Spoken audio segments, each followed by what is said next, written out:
Donc bonsoir à tous, bienvenue à la 6e séance du séminaire à Rancourt. Nous invitons aujourd'hui Pénélope Blancart et Barbara Geoffroy-Méret qui viennent nous parler de la patrimonialisation de la mode. Alors je tiens tout d'abord à préciser qu'à la fin de cette séance, il y aura un pot pendant lequel vous pouvez évidemment vous restaurer et également venir vous présenter si vous souhaitez parler à nos invités ou aux organisatrices de la séance, Viviana Biroli et moi-même. Je suis Hélène Joyeux, je suis doctorante en deuxième année sous la direction de Philippe Dagen. Oui. Donc vous n'entendez pas. Bon, merci. Alors, ouais. C'est mieux comme ça? Ou pas du tout? Non. Oui, mais non. Bon, je vais essayer de parler plus fort. Si jamais il y a un souci, vous levez la main, je comprendrai.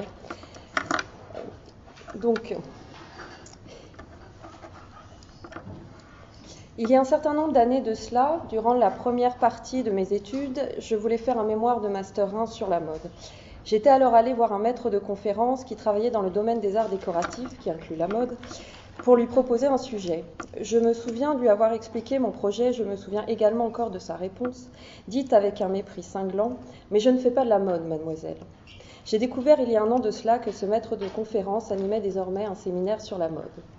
Les temps changent. Aujourd'hui, le monde de la recherche, sans pour autant être totalement converti, est néanmoins plus perméable à l'histoire de la mode. L'Institut français de la mode, l'Université de la mode de Lyon 2, l'École du Louvre aussi, proposent des séminaires et des formations où la recherche a toute sa place.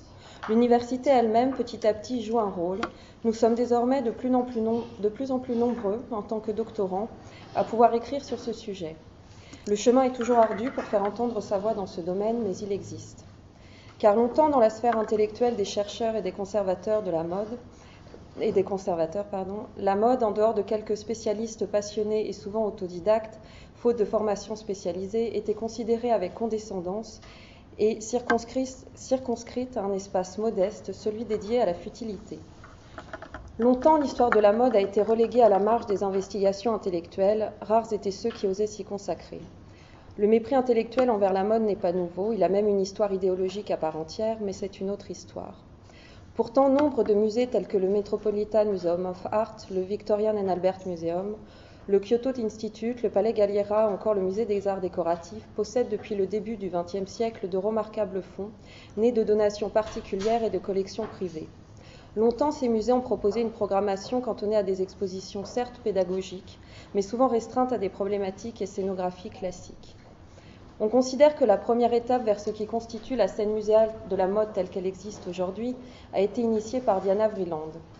Au commencement donc était Diana Vreeland, ancienne rédactrice en chef de Harper's Bazaar et Vogue, qui, limogée au début des années 70 par Condé Nast, trouve un refuge inattendu au sein du Costume Institute du Metropolitan Museum of Art. Elle y a appliqué ce qui faisait son style unique, iconique même, de l'extravagance et de la rigueur, de l'humour, de la pédagogie et de l'audace, et surtout du storytelling. De la même façon qu'elle racontait des histoires dans les pages photos des magazines qu'elle dirigeait, elle a décidé de mettre en scène l'histoire de la mode. Le documentaire qui lui est consacré, The Eye Has to Travel, l'exprime très bien.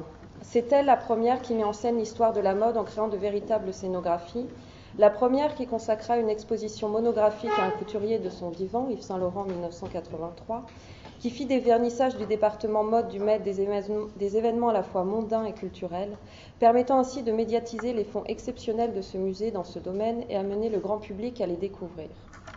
Une anecdote exprime très bien sa démarche. Lors de l'exposition consacrée au XVIIIe siècle français, elle demanda à un créateur de refaire une perruque surmontée d'un bateau visible sur une gravure d'époque. Il la fit en proportion de la taille du mannequin, mais à l'expression de déception de Vreeland, il comprit que ce qu'elle voulait n'était pas l'exactitude historique, mais l'esprit d'excentricité et d'excès qui caractérisait cette période. Il la refit donc, cette fois suffisamment haute pour qu'elle atteigne le plafond de la salle d'exposition. Elle avait cherché non pas la pure reconstitution historique, mais à recréer, à rendre vivant et palpable l'esprit d'une époque et d'un univers créatif. Tout l'art de Vreeland était là, insuffler l'esprit de la mode à travers le regard. L'exposition consacrée à Yves Saint Laurent d'une part et le storytelling d'autre part constituent deux éléments clés pour comprendre les bouleversements qui ont depuis marqué la façon de mettre en scène la mode. Un autre fait en apparence plus éloigné me semble devoir être mis en corrélation avec ceux cités précédemment. En 1997, Bernard Arnault, PDG du groupe LVMH, décide de nommer John Galliano à la direction artistique de Dior et Alexander McQueen à celle de Givenchy. Alors que pendant les années 80, de jeunes créateurs tels Jean-Paul Gaultier ou Yohji Yamamoto faisaient preuve d'une très grande inventivité en dépit de moyens financiers limités, ou que d'autres tels Thierry Mugler organisaient des shows impressionnants mais sans stratégie économique très aboutie, ces deux créateurs vont pouvoir bénéficier de moyens médiatiques, financiers et stratégiques inédits qu'ils vont mettre au service de leur extraordinaire talent. D'autres créateurs vont s'engouffrer dans ce nouvel espace médiatique, Hussein Chalayan, Viktor Rolf ou Martin Margiela pour en citer quelques-uns. Les défilés deviennent des voyages dans le temps ou l'espace, mais surtout dans l'esprit de ceux qui les ont imaginés. Ce sont des mises en scène virtuoses, mais ils ne sont pas pour autant dénués de réflexion. Il faut se souvenir de ceux d'Alexander McQueen sur le thème de la violence, de la folie, de la mort, ceux d'Hussein Chalayan sur l'exil avec un mobilier portable car transformé en vêtements, ou de son défilé de mannequins progressivement dévoilés. Citons encore le défilé Russian Dolls ou Matryoshka de Viktor Rolf, pendant lequel les deux créateurs habillaient de l'intégralité de leur collection un mannequin posé sur un socle tournant. Exercices de style, performances, tableaux vivants, etc. Toutes les formes de mise en scène sont convoquées, toutes porteuses de multiples références à l'histoire de la mode, aux vestiaires contemporains, aux enjeux politiques du corps et de l'identité. Si McQueen quitte rapidement Givenchy pour fonder sa propre marque au sein de PPR, si Karl Lagerfeld, depuis longtemps chez Chanel, lui aussi acquiert un surcroît de médiatisation, c'est John Galliano qui devient représentatif d'un phénomène inédit, la starification d'un directeur artistique à la tête d'une maison de couture qui ne porte pas son nom. À sa suite, toute une génération de créateurs, de Nicolas Ghesquière chez Balenciaga à Marc Jacobs chez Louis Vuitton, modernise l'image et la création de marques anciennes, se servant de leur histoire, de leurs fameux codes, tous ces symboles qui signent leur style, pour les inscrire dans la nouvelle époque. Ce sont eux qui vont glamouriser l'histoire de ces marques et de ce fait leur offrir le statut de patrimoine immatériel. Car dans un secteur de plus en plus concurrentiel, c'est cette double valeur, la tradition et la modernité, qui permet à ces entreprises de devenir leaders de leur marché. Les marques se dotent de services des archives ou financent davantage ceux déjà existants en leur sein. Cette ouverture à l'histoire de la mode, enfin mieux connue, va conquérir même ceux qui n'ont pas les moyens d'acheter des vêtements dans les boutiques de luxe. Le phénomène des vêtements vintage prend son essor. Ce ne sont plus des vêtements anciens ou vieux ou démodés, ce sont des vêtements millésimés. La quête de singularité, de distinction, parfois de snobisme, permet à tout à chacun de redécouvrir les couturiers ou créateurs qui ont marqué l'histoire de la mode. Alors même que la fast fashion bat son plein, on valorise désormais les notions d'artisanat, de savoir-faire, car c'est aussi de cela que ces vêtements sont porteurs. LVMH inaugure en 2011 ces journées particulières pendant lesquelles les visiteurs anonymes peuvent découvrir les outils et techniques traditionnels utilisés par les artisans des marques du groupe. Hermès en fait de même dans ses propres boutiques. La mondialisation va faire le reste. Dans tous les pays essentiels à leur vente et à tous ceux qu'ils veulent conquérir, les marques de luxe elles-mêmes montrent au cœur de leurs boutiques, puis dans des espaces culturels, leurs collections historiques en regard de celles actuelles. Mais les conservateurs de musées ne sont pas en reste. Toute la mode du XXe et XXIe siècle est montrée, souvent dans des expositions spectaculaires.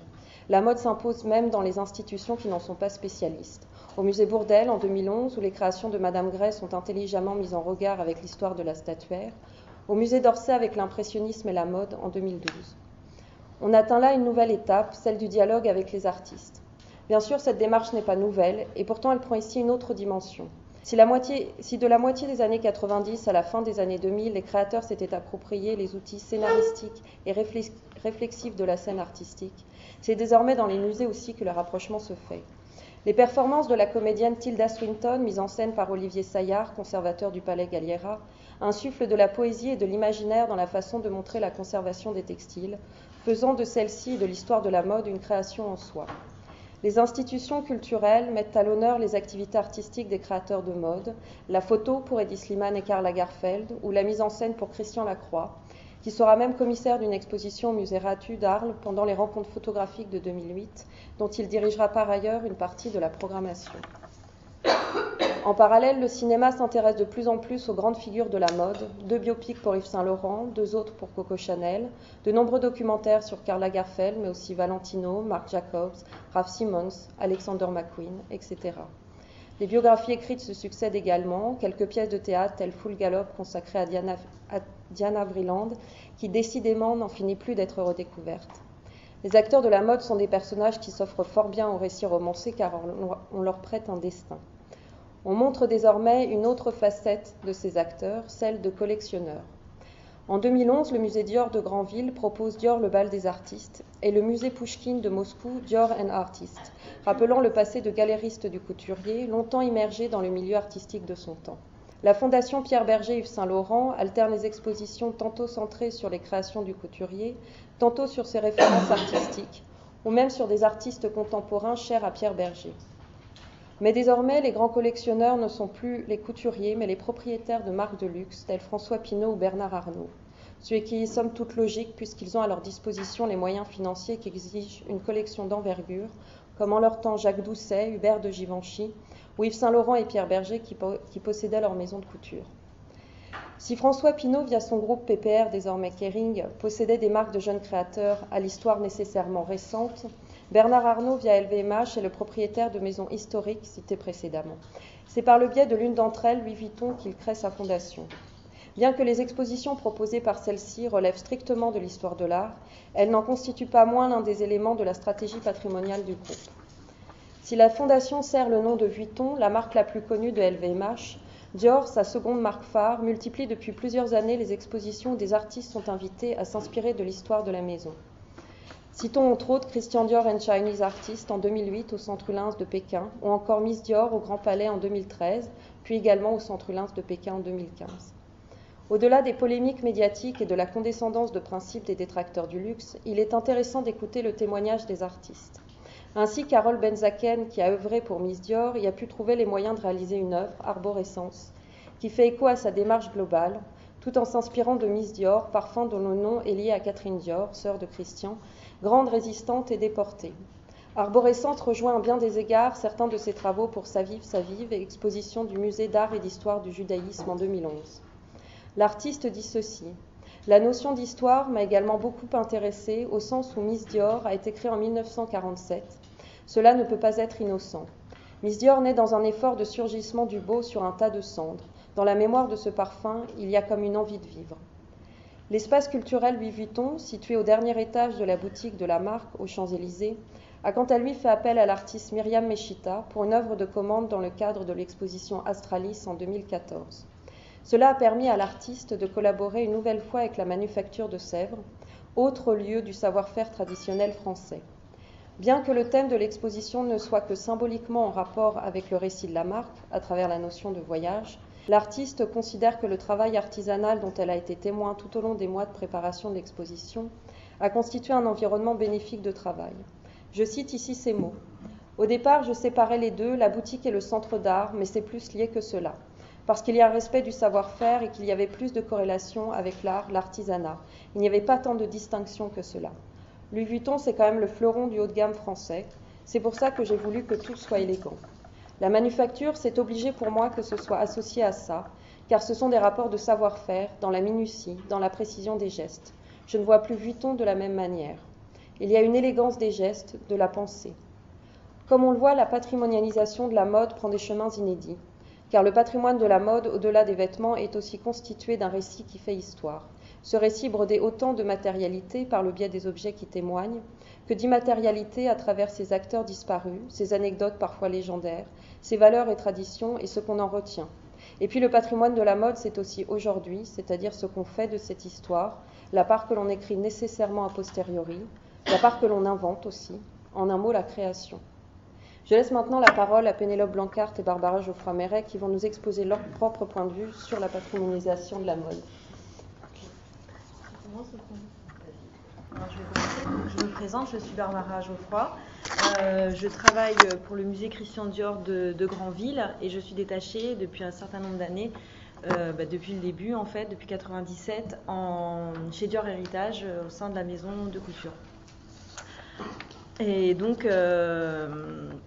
ce que je vais pouvoir vous raconter, c'est un petit peu la fondation du musée qui a commencé à peu près au même moment que la grande exposition qu'il y a eu en 87 aux arts décoratifs et qui a un petit peu finalement été l'électrochoc pour la maison Dior en tout cas, pour en fait commencer à récoller et rapatrier et essayer d'acheter ou de se faire prêter tout ce qui pouvait exister en termes de modèles Dior et qui était assez important évidemment et emblématique de la maison pour pouvoir les exposer dans cette exposition aux arts décoratifs. Et à ce moment-là, ils ont fondé un début on va dire, d'archives et ils sont d'abord évidemment allés chercher au sein de la maison.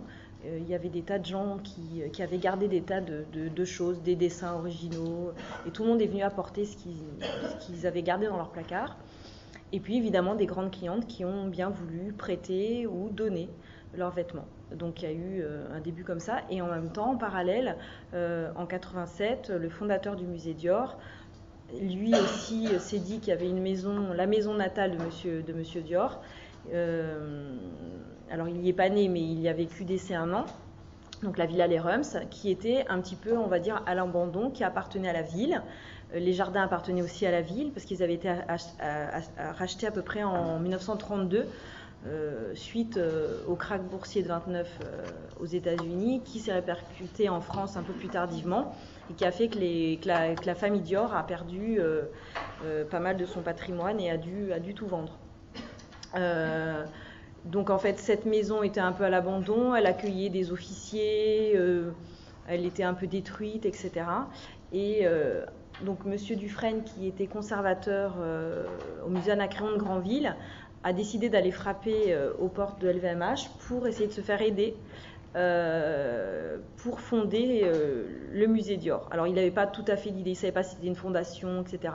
Finalement, ça a pris la forme d'une association qui gère ce musée, qui est maintenant un musée de France et dont les collections appartiennent à la ville et donc au patrimoine français. Et qu'est-ce que je voulais dire, je ne sais plus. Et donc il a réussi lui aussi à avoir pas mal de dons, donc du vivant de certains fournisseurs de Dior comme Semama, ou de grandes clientes liées à Christian Dior comme Geneviève Page. Et voilà, ça a commencé à constituer le noyau de la collection. Et en même temps que les arts décoratifs, il a réussi à monter une exposition au musée Anacréon qui a pu montrer les pièces qu'il avait récoltées. Voilà, donc là vous avez des images du musée et du jardin. La roseraie a été créée par Christian Dior et le bassin aussi, ce serait Christian Dior qui l'aurait dessiné. Et donc ça c'est un peu les prémices de ce qu'a été le musée Dior. Voilà. Ça c'était une des fresques qui restait dans la maison, qui a pu être sauvée et qui avait été faite du temps de la maman de Christian Dior. Voilà. Et donc moi mon métier c'est de préparer des expositions à thématiques tous les étés, de mai à septembre à peu près, sur une thématique différente, ce qui fait qu'on est amené à faire des recherches pour l'écriture de texte ou pour le synopsis de l'exposition. Et à chaque fois, on découvre en fait des petits trésors ou des nouvelles personnes qui auraient travaillé avec Dior, qui auraient connu Dior, qui se seraient habillées en Dior. Et ça nous permet soit de faire des propositions d'acquisition pour que les objets rentrent au musée et soient quelque part sauvés et montrés à tous. Ou alors ce sont des prêts et on peut évidemment mettre en place notre exposition grâce à tous ces prêts. Donc là vous avez des images d'une exposition qui s'appelait Impression Dior et qui était liée, parce qu'en fait on a fait partie du festival impressionniste de Normandie et donc la thématique devait coller à ce festival et ça tombait assez bien puisque la thématique en fait c'était assez facile de faire des parallèles entre les créations de Christian Dior et jusqu'à tous ses successeurs, Raf Simons, etc. Et de parler d'impressionnisme avec différents sous-thèmes. Voilà. Qu'est-ce que je peux vous répondre Tu es détachée Oui, auprès du... voilà, donc je suis détachée aussi auprès de Dior Héritage. Et en fait, quand il y a des grandes expositions qui se préparent dans ce service-là, moi je suis amenée aussi à prêter des éléments phares de notre collection du musée, du fonds du musée Dior, pour les prêter et les emmener à Tokyo ou à Séoul ou dans des grosses expositions qui sont aussi des expositions à thème culturel dans des pays étrangers. Et donc moi j'accompagne les œuvres pour faire des constats d'état, parce qu'on est un musée de France, on doit suivre et accompagner nos œuvres et les mannequiner sur place et les mettre en place, voilà. voilà. Et aussi, j'ai une autre mission, c'est acheter en salle des ventes ou auprès de particuliers des modèles anciens. Nous, on est plus fixé sur la période de Monsieur Dior exclusivement, puisqu'il faut qu'on ait un cahier des charges assez précis pour les acquisitions. Mais évidemment, avant qu'on ait ce cahier des charges, on achetait jusqu'à Bohan ou même Ferré. Mais évidemment, je n'achetais pas de Galliano puisque j'avais tout dont j'avais besoin chez Dior Héritage, puisque nous, chez Dior Héritage, nous archivons toutes les collections en fait, des créateurs. Moi je comprends pas, Dior Héritage ça fait partie du groupe LVMH ou c'est indépendant? C'est Dior Couture. Dior Héritage c'est Dior Couture. Donc c'est rattaché ça fait partie de l'entreprise. Voilà. Alors que le musée c'est indépendant. Le musée, non, enfin il n'est pas tout à fait indépendant puisqu'il est subventionné par LVMH, par Dior Couture, par Dior Parfum, mais c'est un musée de France. Donc c'est-à-dire que la collection est inaliénable, elle ne peut pas bouger, elle ne peut pas être vendue, elle ne peut pas être dispersée. Ça c'est le propre d'un musée de France. Et donc on a notre propre collection qui est bien plus petite qu'évidemment la collection de Dior Héritage, qui est énorme puisque en fait toutes les collections haute couture nous les conservons aussi. Et moi en fait je suis entre les deux puisque je suis basée dans ce bureau-là, donc en fait je peux piocher dans la collection Dior Héritage, on va me prêter, à part si c'est pas disponible ou etc. Mais du coup ça me permet d'avoir d'abord de suivre l'actualité et de savoir exactement ce qui se passe dans la maison, de pouvoir être sur Paris et de pouvoir emprunter dans tous les musées, aux Arts Déco, à Galliera, aux collections privées, etc. Et puis en même temps, voilà, de m'occuper des expositions du musée Dior et des acquisitions. Voilà. Peut-être Pénélope se voilà. présenter. Voilà le micro, ma chère Pénélope. Voilà. Bonjour. Je m'appelle Pénélope Loncard. J'ai monté un cabinet d'expertise il y a une dizaine d'années. C'est-à-dire que je montais des ventes aux enchères avec des commissaires-priseurs, principalement à l'hôtel Drouot. Et donc, c'était un métier qui existait déjà un autre cabinet exerçait ce métier. Il y avait quelques cabinets également à l'étranger, mais disons qu'à l'époque, ça n'avait pas pris, les archives et le Vintel, etc., n'avaient pas encore pris l'ampleur actuelle. Donc à l'époque, quand j'ai démarré, on faisait des petites ventes avec des lots qui arrivaient par-ci, par-là, par des contacts. Il a fallu au début que je me débrouille vraiment toute seule parce que c'est un métier de bouche à oreille et qui était en fait très confidentiel. Donc à l'hôtel Drouot, peu de gens imaginent qu'on vend de la mode là-bas, et à l'époque c'était encore pire que ça. Donc voilà, j'ai fait ça pendant 10 ans. Au départ, j'avais pris le modèle de l'endroit où j'avais appris, qui est un ancien cabinet d'expertise qui existe toujours. Et donc j'ai passé 1 an et demi à être formée là-bas et à apprendre ce métier, c'est-à-dire que moi je venais de la mode, mais pour plein de raisons, je n'étais pas satisfaite des différentes expériences après l'IFM que j'avais pu faire. Et donc lorsque j'ai démarré ce métier que je ne connaissais pas, j'ai trouvé qu'il m'apportait plein de choses formidables, c'est-à-dire plein de rencontres, une nouveauté permanente, des surprises, etc. Et puis au fur et à mesure que j'exerçais ce métier et que j'apprenais l'histoire de la mode, puisque au départ j'étais vraiment très débutante et ignorante, j'ai un peu saisi commencé à travailler un peu différemment. Également Internet est arrivé, on a commencé à envoyer nos catalogues beaucoup à l'étranger, etc. Enfin, c'est vrai qu'Internet a permis beaucoup de choses, et notamment 2 aspects intéressants, qui me semblent aujourd'hui très intéressants, c'est-à-dire d'abord que les pièces soient accompagnées d'une recherche iconographique, d'une contextualisation, c'est-à-dire que dans les livres, je sais pas, sur les archives du site Jaloux, toutes sortes de sources en fait permettent de montrer comment le vêtement était donc porté à l'époque. Ça c'est un élément qui donne pas mal de valeur au vêtement, dans le sens où ça lui donne un supplément d'âme. Et ensuite l'autre chose que j'ai un peu appliquée, c'est peut-être de montrer comment un vêtement ancien, enfin un vintage, pouvait aujourd'hui être porté de manière un peu contemporaine. Souvent, c'est vraiment pas grand-chose. Je ne touchais pas aux vêtements dans le sens où je ne les raccourcissais pas, etc. Mais par des petits éléments de, je sais pas, des ceintures, enfin souvent de la ceinture, j'avoue, je mettais souvent des ceintures. Bon bref, je stylisais la pièce pour faire envie aux jeunes filles d'aujourd'hui qui ont envie de s'habiller vintage, mais qui n'ont pas forcément la clé.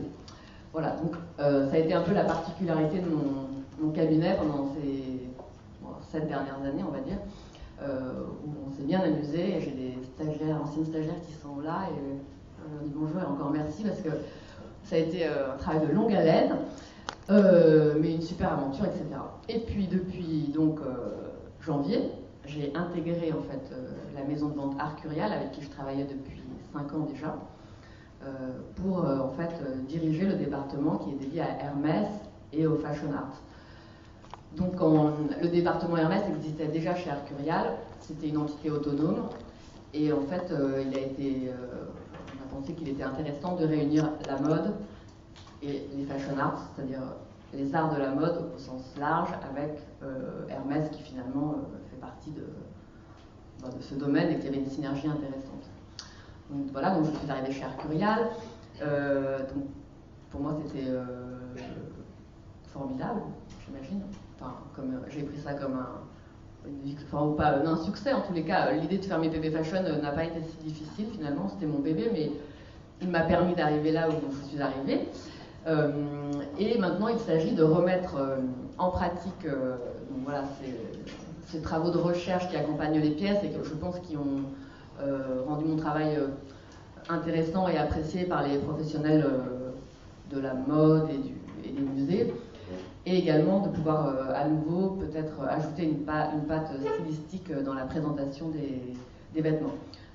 Aujourd'hui, 3 mois après, je n'ai pas le temps de faire ça pour l'instant. Il faut que les choses vont se mettre en place et j'espère pouvoir reprendre ce travail qui finalement est ce qui me plaît le plus dans ce métier abondamment dans quelques temps. Voilà.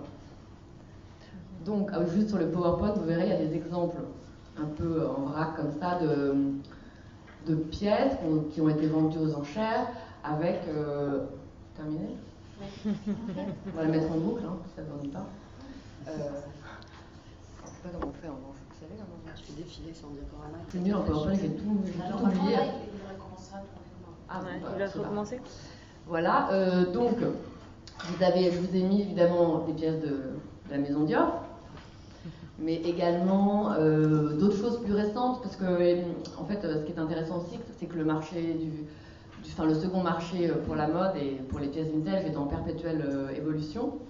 Et donc par exemple lorsque j'ai commencé mon métier, les années 80, on n'en vendait pas, c'était pas encore dans l'air du temps, et c'est vrai qu'en démarrant, par hasard j'ai eu beaucoup de pièces de Claude Montana et qui ont commencé à faire des gros prix, et ensuite on a initié, parce qu'on est tombé sur une collection de vêtements japonais, les ventes de mode Nippon il y a 6 ans. Donc on a commencé comme ça, voilà, par hasard, cette thématique qui est récurrente maintenant chaque année, où on vend évidemment du Yohji, du Kosé, du Kansai Yamamoto, Issey Miyake, etc. Et qui est par exemple un rendez-vous, j'aurais presque envie de dire, international. Donc voilà. Et je pense que c'est l'avenir de ces ventes, c'est de, à chaque fois, être en mesure de raconter des histoires sur un thème précis. C'est pas toujours le cas, parce que évidemment dans mon métier on est complètement dépendant de ce qui arrive, c'est-à-dire qu'on peut pas savoir que demain vous allez avoir le coup de fil de Madame Duchemol qui aura, je sais pas, 30 pièces incroyables de chez Pierre Cardin, enfin c'est n'importe quoi, mais donc on est obligé d'attendre que les choses rentrent pour ensuite imaginer des nouvelles thématiques de vente. Mais bon, enfin ça devrait. Alors ensuite quand on a le rendez-vous est pris, c'est-à-dire qu'on a ces ventes qui ont déjà quelques années, comme la vente Nippon ou la haute couture au mois de juillet, c'est vrai que les gens finissent par être au courant et nous donnent tout au long de l'année des pièces dédiées à ces ventes précises. Voilà. Est-ce qu'il y a est-ce qu'il y a toujours autant de vêtements qui sont mis en... On va essayer de trouver un compromis pour le coup. Est-ce qu'il y a toujours autant de vêtements qui sont mis aux enchères? Est-ce que les gens ont tendance à conserver ces vêtements et ne pas vouloir les revendre? Est-ce qu'ils les revendent pour en acquérir d'autres? Comment ça se passe? Alors, les particulières, moi je travaille beaucoup avec des particulières. Pas trop avec des marchands. J'ai quelques courtiers, il est vrai, dont c'est le métier, qui achètent et revendent. Mais la plupart du temps, ce sont des femmes particulières qui souhaitent vendre leurs vêtements. Alors c'est assez récent comme phénomène, hein, c'est-à-dire que je ne peux pas vous dire le nombre de femmes qui me disent oh, si j'avais su, j'ai donné tout mon Chanel haute couture des années 60 à ma botte. Ou, je ne sais pas comment elle parle, enfin comme ça, des trucs. Et alors je les regarde, c'est dommage. Bon, et encore là, non mais il y a encore des choses pires, du Dior par Monsieur Dior, etc. Donc je pense que la notion de valorisation des vêtements est très récente. Les gens avant n'avaient pas idée qu'un jour ils pourraient éventuellement récupérer de l'argent et même que leurs vêtements prendraient de la valeur avec le temps, c'est sûr. Et je pense qu'il y avait un côté aussi un peu honteux à faire ça, quoi. Enfin, c'était pas... C'est vrai qu'aujourd'hui, il m'arrive d'aller dans des inventaires, récemment encore, une grande famille française extrêmement connue. J'ai dit, oh, ce serait formidable si on pouvait mettre le nom de votre maman. En provenance, vous voyez, ça donne du cachet à la pièce. Je peux vous dire que direct, il a demandé à sa... Non, mais surtout pas, ils avaient trop honte de vendre les vêtements de la mère, quoi. Donc, c'est pas encore... On n'assume pas encore tout à fait ce genre de choses. Bon, après, vendre ses vêtements, encore faut-il les avoir gardés. Enfin, à Paris, c'est compliqué, les appartements sont petits, donc les gens, je pense, ont beaucoup donné. Sauf les gens comme moi, par exemple, qui accumulent et qui accumulent et qui accumulent. Et c'est ceux-là, en fait, qui...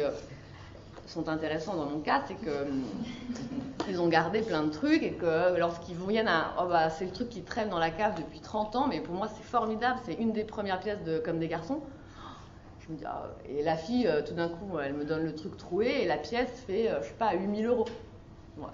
Comme ça par hasard elle comprend. Enfin donc en fait souvent les meilleures pièces c'est souvent des choses totalement hasardeuses quoi. Enfin par exemple tout le Beretta là que vous voyez sur le PowerPoint, cette vente c'était intéressant. Par exemple Beretta, bon, vous connaissez, mais voilà. Et en septembre dernier, pendant la mode nippone, qu'on a un peu élargie aux années 80, on a vendu cette collection de Beretta qui provenait d'une femme qui avait travaillé avec Anne-Marie Beretta, qui lui ressemble beaucoup d'ailleurs. Enfin, elle a encore ses lunettes et tout, tout à fait Beretta jusqu'à aujourd'hui, quoi. Et la fille me donne ses pièces et tout. C'est vrai que c'était beau. Hein. Mais ça a fait des prix, les musées sont arrachés les pièces, quoi. C'était assez intéressant.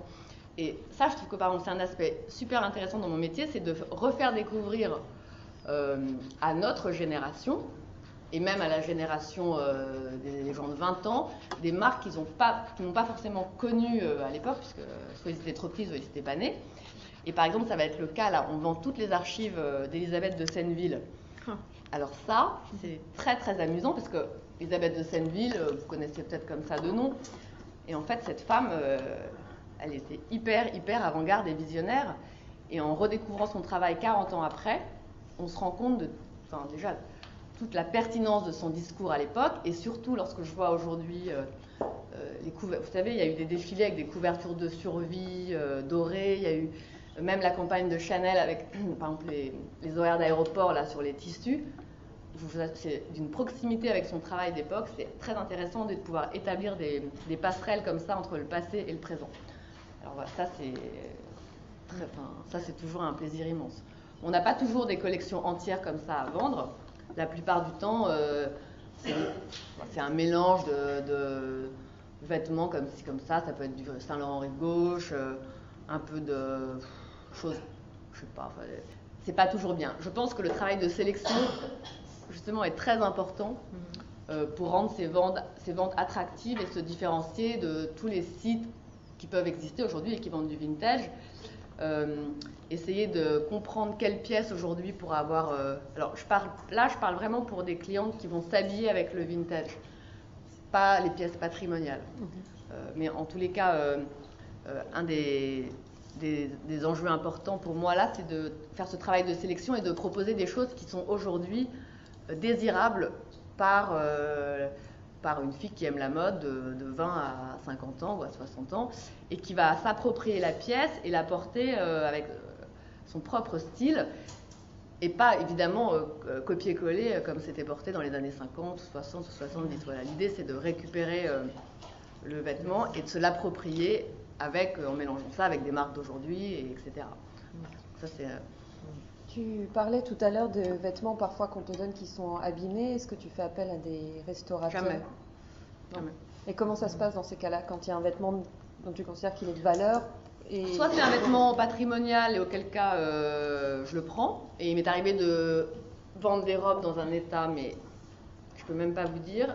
J'avais dû estimer, c'était au début 60-80 €, la robe avait dû faire 3000 après. Là je me suis dit que je m'étais plantée. Bon, ça arrive. Je me souviens, c'était Paquin, je crois. Mais nous, on préfère acheter des robes dans leur jus que d'acheter des robes déjà restaurées, parce qu'on préfère que ce soit nous qui gérons la chose, parce qu'on sait exactement, on va faire appel des restauratrices, et des fois le prix de la restauratrice va être plus élevé que le prix de la robe à la base. Donc je pense que Pénélope avait raison et a raison de... Non, il ne faut pas les toucher. Il faut rien toucher, le mieux. Et d'ailleurs, les gens, si les personnes ont des choses, surtout, il ne faut pas les toucher, pas les laver, pas essayer de faire quelque chose. C'est pire que tout, parce qu'après, la pièce peut complètement être abîmée. Voilà. Et dans le cas de vêtements, on va dire, qui ne sont pas patrimoniaux, qui peuvent être portés, est-ce que là encore... Voilà, je suis un peu plus regardante, parce que personnellement, ça ne me dérange pas de porter des trucs troués, mais... j'imagine que la plupart des gens ne sont pas comme ça les embête, qu'il y a un trou, qu'il y a un machin. Donc, surtout s'ils achètent aux enchères éventuellement et que la pièce par ailleurs a une certaine valeur, je ne sais pas si... non, mais ils peuvent acheter un truc troué à 30 €, c'est pas grave, mais ils vont pas le porter. Enfin, les gens qui achètent des vêtements, alors il y a deux trucs, il y a les particuliers qui vont acheter des vêtements pour les porter, ils vont quand même regarder l'état de la pièce. Par exemple, souvent malheureusement les robes des femmes ont des auréoles sous les bras. Bon, là, c'est pas possible, quoi. Il n'y a rien à faire. Et puis, même moi, je les porte pas. Non, mais c'est vraiment pas joli, quoi. Ça. Et sinon, lorsque, en fait, c'est des pièces. Alors, il y a aussi, si c'est des pièces, enfin, même les particuliers et les marchands, j'allais dire, je les inclus là-dedans parce qu'un marchand, il va revendre la pièce à quelqu'un qui va porter le vêtement et il peut pas se permettre de vendre un truc taché, voilà. Donc, après, oui. Tout ce qui est, on va dire, du vêtement portable, etc., non muséal, je suis obligée d'être plus regardante sur l'état. Et de toute façon, un vêtement abîmé muséal, ça baisse sa valeur. Enfin, ça, tout à fait. Voilà. Nous, si le vêtement est vraiment trop abîmé et déchiré, on va pas avoir envie de monter aussi haut que s'il était en parfait état, évidemment. Parce qu'on sait qu'il y a le prix de la restauration qui vient derrière, on voit à peu près combien ça va nous coûter. Voilà. Et donc, par exemple, le succès d'une vente comme pour Patou, etc., on ne peut jamais deviner en fait à combien vont partir les lots. On a en fonction de, en fonction de certains, modèles, etc., qui sont suffisamment connus. On sait qu'on on part d'une estimation, mais entre guillemets, est-ce que les plus gros lots sont les meilleures surprises ou non? Est-ce qu'on est quand même assuré d'un minimum? Ou vraiment, non, mais la vente Patou, la vente Patou, c'est une vente exceptionnelle. Enfin, déjà, c'est rarissime. Et les prix atteints sont rarissimes aussi. Entre guillemets, c'est pas une cote. On ne peut pas se baser sur les 2,85 000 que la tenue de golf et la tenue de sport d'hiver ont fait. En fait, il faut savoir, dans les gens qui ont des collections de mode, il y a peu d'acteurs dans le monde. Hein. Limite, oui encore, à peine une dizaine. Donc, les gens qui sont capables de mettre de telles sommes dans les vêtements, il y en a très peu. Donc, en fait, c'est une question de chance. Après, si ces 2 ou 3 personnes veulent la pièce, eh bien, ça va monter très haut. Très, très, très, très haut. Comme il y a une robe Dior à 68 000 €. Voilà. Parce que là, il y avait tout le monde, il y avait tous les acteurs. Là, il y avait d'abord le musée Dior, et puis après, il lâche au fur et à mesure, et puis on se retrouve avec les deux. C'est comme un caprice, quoi. Enfin, ils veulent pas ne pas l'avoir, quoi. Donc, ils sont prêts à monter à des sommes incroyables. C'est pas pour ça que le vêtement est coté à ce prix-là. Donc, les estimations en mode, je pense, oui, mais il peut y avoir des surprises. Il peut y avoir des surprises, dans les deux sens. Et dans les deux sens, c'est-à-dire exactement. Ouais, la dernière fois, il y avait une robe que moi je voulais, mais j'avais pas pu avoir la subvention ni l'argent. Et en fait, je suis juste allée à la vente pour voir ce qui se passait. Et en fait, il y avait personne sur la robe. Donc la robe, elle a fait un prix dérisoire. Et donc, c'est dans une de mes ventes d'ailleurs. J'étais dégoûtée. Non, mais j'étais dégoûtée parce que je pouvais pas l'acheter, moi. En fait, c'est un moment où vous avez de la chance et du coup, ça a dévalorisé la pièce qui était très belle, qui était très belle. Voilà. et que j'ai pas eu et que Je sais même pas, et ouais. que j'espère qu'elle Et dans ces cas-là, ressortira. on sort la pièce? Non, mais dans ce Non, cas-là, non, quelqu'un l'a acheté l'estimation basse. à Mais elle est l'estimation. partie. Voilà. Oui, mais Quelqu'un c'est- qui avait les c'est fonds, honteux. qui a pu avoir un peu d'argent pour l'acheter. Et donc votre travail n'est pas de prévenir en amont, genre les Si, maisons, mais- les musées, etc. en disant, Si, ça on va était s'opérer, prévenus, mais c'est moi, que par ça exemple, se dans passe. mon cas, j'avais fait la proposition d'acquisition, mais ça tombait très mal. J'avais pas les fonds pour acheter cette robe. En Donc fait, c'est très. Oui, c'est tombé, ouais. voilà. Pour toi, oui, J'avais- mais tu vois, il y a d'autres personnes. Bon, Voilà. vous, Après, ça vous fait le êtes bonheur sérieux. de la personne qui l'a acheté. Hein. Mais c'est-à-dire que. Excusez-moi, Viviana, je crois une Est-ce que question. vous croyez que c'est le caractère aussi flottant de la côte, de ces pièces, c'est le fruit d'un marché encore jeune et que ça va se stabiliser avec le temps ou Bah, c'est parti déjà, d'une si. logique d'achat de désir, disons? Non, mais si on éliminait les 2-3 acteurs comme ça, déjà, ce serait beaucoup plus rationalisé. Hein. Ouais. En fait, c'est-à-dire que vous avez. Je pense que le marché va se rationaliser. Par exemple, tous les marchands, comme ils doivent revendre en faisant une marge, déjà, eux, ils ne vont pas dépasser certaines limites. Leurs achats, ils sont très réfléchis. Je pense qu'ils se fixent des montants maximum et qu'ils ne vont pas dépasser. Donc après, les particuliers, bon, ils peuvent avoir des coups de cœur et monter un peu, mais enfin, quand même dans la limite du raisonnable. Et ensuite, vous avez quelques musées et quelques collectionneurs, mais vraiment peu, hein, qui sont prêts à... qui ne regardent pas, quoi. Qui, quand ils veulent quelque chose, c'est sans limite. Donc, à partir de là, soit vous avez de la chance le jour J, soit il y en a un qui, je sais pas pourquoi, et, je sais pas, il a la grippe, il vient pas, bon voilà, votre robe elle fait 4 000 €, quoi, au lieu de 30 000, j'en sais rien. Enfin, il y a des pièces qui sont pas prévisibles comme ça. Mais c'est ça qui est drôle aussi sur un certain plan. Mais il faut faire attention parce qu'il faut pas enfin, je dis toujours à mes professionnels à mes courtiers, mes chers courtiers, on peut pas toujours, quand on a l'habitude, enfin parfois il y a beaucoup de bonnes surprises comme ça une année par exemple, puis l'année suivante ça se passe moins bien. C'est pas que le travail de la maison de vente ou de l'expert est moins bon, c'est que c'est moins de chance parce que peut-être qu'il y a une personne qui n'est pas venue ou il n'était pas disponible ou il n'était pas de bonne humeur, j'en sais rien. En fait, ça tient à des raisons qui sont complètement irrationnelles parfois. Donc, Et on peut arriver Voilà. en retard à une vente aussi. Par exemple, moi ça m'est arrivé. on peut arriver en retard à une vente, exactement. La vente aux enchères est quelque chose d'assez... c'est vraiment un moment J'ai raté T. l'affiche. Et j'avais une robe Lanvin, je me souviens, de 1939. Je ne sais pas pourquoi. On avait dû estimer 400, 600, 800. Et je ne sais pas pourquoi deux personnes ont voulu acheter cette robe et la robe a fait 39 000 €. Et j'ai été évidemment, on a eu une publication dans la Gazette. Et puis, une semaine après, j'ai un coup de fil de quelqu'un qui me dit « Oui, j'ai la même. » Je lui dis « Ouais, votre robe, elle vaut encore...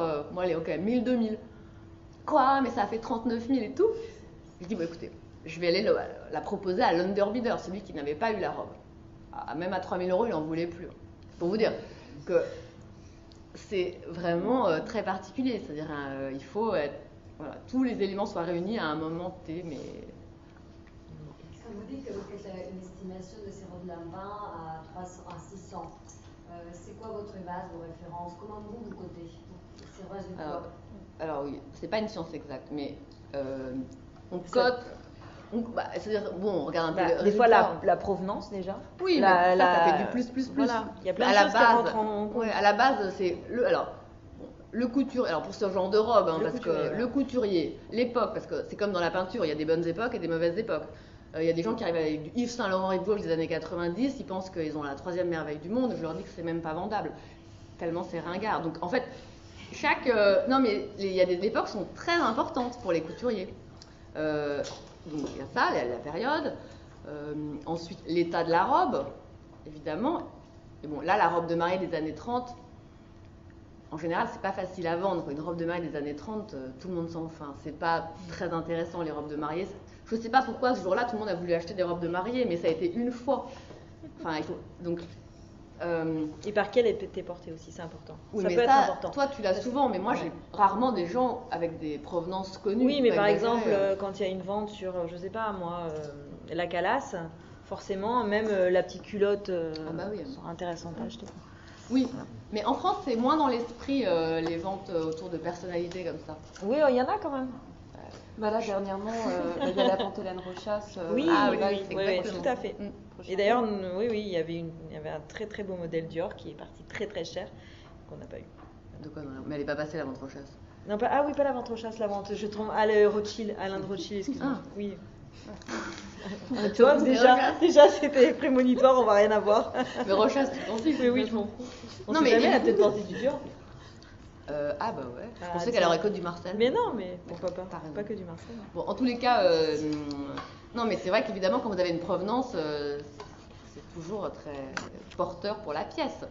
Mais c'est pas non plus tous les jours.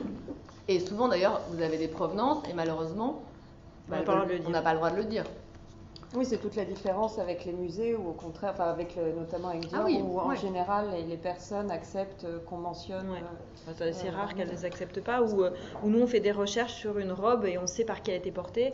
On a des cahiers de commandes de clientes. D'ailleurs, elles sont normalement exposées cet été au musée parce qu'on travaille sur une exposition sur les clientes Dior, les grandes, les inconnues, etc. Et on a des books de clientes qu'on a retrouvées où on sait exactement ce qu'elles commandaient, combien elles avaient payé la pièce, quelle était leur vendeuse. Donc ça, c'est très très amusant parce que on s'aperçoit que de toutes les robes qu'elles ont achetées. Cette différence dans l'envie qu'ont les gens de déclarer la provenance recoupe exactement la différence entre quelque chose qui fait partie du patrimoine et quelque chose qui fait l'objet d'une vente. Dans les ventes aux enchères en art, c'est pareil, on dit rarement qui vend une pièce d'art, alors que souvent on déclare qu'on a par exemple offert un musée. Sauf une Ça collection. dépend. Sauf une collection. La La collection, elle est vendue Ouais. parce qu'on vend un bout d'histoire. Donc la collection, c'est peut-être autre chose. Ça dépend parce qu'il y a des prêts dans les musées où il y a très souvent collection particulière. Ouais. On ne veut pas Les prêts, mentionner. mais pas les donations. Alors ça dépend parce que si c'est dans le prêts, cas parce qu'on d'une apporte dation après. en général, on sait. Dans le cas d'une donation, bon effectivement c'est un acte qui est assez valorisant, etc. On va le dire. Dans le cas du prêt, bon, c'est un acte valorisant, mais pour des tas de raisons, les collectionneurs vont pas vouloir. Donc oui, c'est vrai Non, que. mais en général, c'est intéressant. Donc, quelle est la valeur qui est attribuée à l'état, à l'acte de vente d'une robe et quelle est par contre. Oui, c'est vrai, il y a une différence, effectivement. Ça rentre dans un contexte patrimonial. Bah, dès qu'il y a une valeur marchande, en fait, les gens n'ont pas envie de savoir qu'ils ont vendu leur patrimoine ou leurs vêtements. Non, à mais tel ça prix. dépend. Par exemple, si la propriétaire de la robe est la personne, je dis Oui, n'importe voilà, quoi. voilà. Si Catherine Deneuve décide de vendre son Saint-Laurent, eh bien, elle aurait tout intérêt pour elle-même à dire que la provenance, c'est Catherine Deneuve quand même. En revanche, si c'est Bah, quelqu'un d'autre, par exemple, elle a vendu du Ludo, oui, elle n'a on va pas citer, voulu pour certaines robes. il a dû mettre provenance grande actrice Voilà. française parce qu'elle Elle n'avait a pas pas envie voulu. qu'il se serve de son nom Voilà. pour que la pièce, enfin, Voilà. que son nom donne de la valeur à la pièce. Lui, Alors elle, que c'était le cas, parce qu'en fait. oui, mais théoriquement. Et là, par exemple, mais comme il y a des rencontres, là j'ai rencontré Victor Laszlo. Vous vous souvenez de Victor Laszlo? Elle chantait dans les années 80. Et Vous chantez quoi? elle m'a donné des robes Mugler de l'Eurovision, je sais plus quoi. Mais elle est tout à fait d'accord pour qu'on mette son nom, par exemple. Elle m'a même donné les images d'archives et tout. Bon, là, ça va être drôle. On va voir si l'effet Victor Laszlo. Si on va citer, si on met la musique derrière. Ouais, bah peut-être. Elle était hyper contente parce que je connaissais encore la chanson. C'est laquelle? Pleurer des rivières, là. C'est pas reconnu. Vous avez une très bonne connaissance, j'imagine, de qui est dans la salle, c'est-à-dire combien il y a de musées. Est-ce que c'est la proportion, je sais pas, de particuliers par rapport aux musées aux acheteurs? Est-ce qu'il y a beaucoup qui se passe en ligne, beaucoup qui se passe en salle? Comment ça se passe? Ça dépend.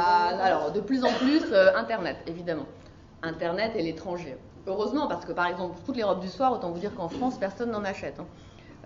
Alors, par exemple, aux États-Unis, le marché du tapis rouge, il est très intéressant pour nous. Tout ce qui est grand soir, en France, ça n'existe pas. Donc, les Américains sont quand même très, très friands de toutes ces robes, tout ce patrimoine français, et sont des gros acheteurs. Mais également, on remarque, après, c'est différent. Les acheteurs évoluent, j'ai envie de dire. Donc, pour les robes du soir, il y a le marché américain, mais je ne désespère pas qu'un jour, la Russie, le Moyen-Orient, la Chine commencent à acheter sur le second marché de l'ancien. C'est pas encore, je pense, tout à fait mature, mais en parallèle, il y a des musées qui s'ouvrent dans ces pays-là, des musées de mode. Il y en a aussi en Europe et en Amérique, mais là-bas, c'est en Russie. On a quelques nouveaux acheteurs. À chaque vente, on peut identifier des identités, des nationalités différentes, et je pense que ça va s'accentuer comme phénomène. Après, pour ce qui est de la vente. Bon, alors quand les gens sont sur leur ordinateur à l'autre bout du monde, on sait juste en amont qu'ils sont inscrits sur la vente, mais on ne sait pas sur quoi ils vont enchérir. Et ni jusqu'à combien. Quand même, Internet a vraiment, on va dire, accéléré le phénomène de surprise des ventes. Et pour nous, ça a été quand même formidable parce qu'on touche à une clientèle beaucoup, beaucoup plus large qu'avant, où quand il y avait juste Drouot, avec les gens en salle ou au téléphone, c'était quand même assez restreint. Donc il y a ce premier élément.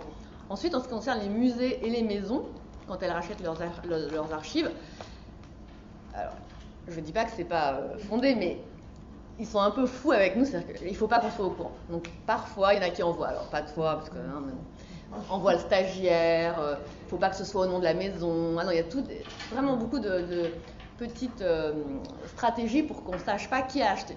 Ils pensent que si on sait que la maison X est dans la salle, on va monter contre eux dans le vide. Donc comme ils ont très peur de ça, et puis même entre eux. Alors les professionnels, ils sont assez marrants parce que dans ce milieu, il y a une grande rivalité, ils pensent tous qu'ils se copient et que si l'un enchérit, l'autre va réenchérir. Donc en fait, tout ça, ça se passe quand même dans une discrétion voulue et que les gens n'aiment pas, la plupart des professionnels n'aiment pas qu'on sache qu'ils achètent quelque chose ou qui a acheté quoi. Ça reste très anonyme également sur les acheteurs. D'ailleurs, les acheteurs sont anonymes. Si vous êtes en salle et que vous avez la chance de voir celui qui a emporté le lot, physiquement, quoi, bon, bah, là vous le savez, mais après, sinon, ça reste totalement. De même que le vendeur reste anonyme, l'acheteur aussi. Et il cultive ça d'ailleurs. Pénélope, je voulais savoir, est-ce que les musées ont un droit de préemption, justement, Oui. si ça fonctionne? Tout à fait. Oui. On est hyper fiers quand ça arrive. Non, mais non, ce qui est drôle, c'est parce que, vous le faites aussi. Hein. Moi, je pourrais le faire, mais je l'ai jamais fait. Mais effectivement, on attend que 2-3 personnes. Pourquoi je l'ai jamais fait? Parce que je ne sais pas en fait, parce qu'en fait j'ai des enveloppes assez précises et moi quand je fais une proposition d'acquisition, je propose une enveloppe et on me dit oui jusque là ok, non mais là vous rêvez, on vous enlève tant.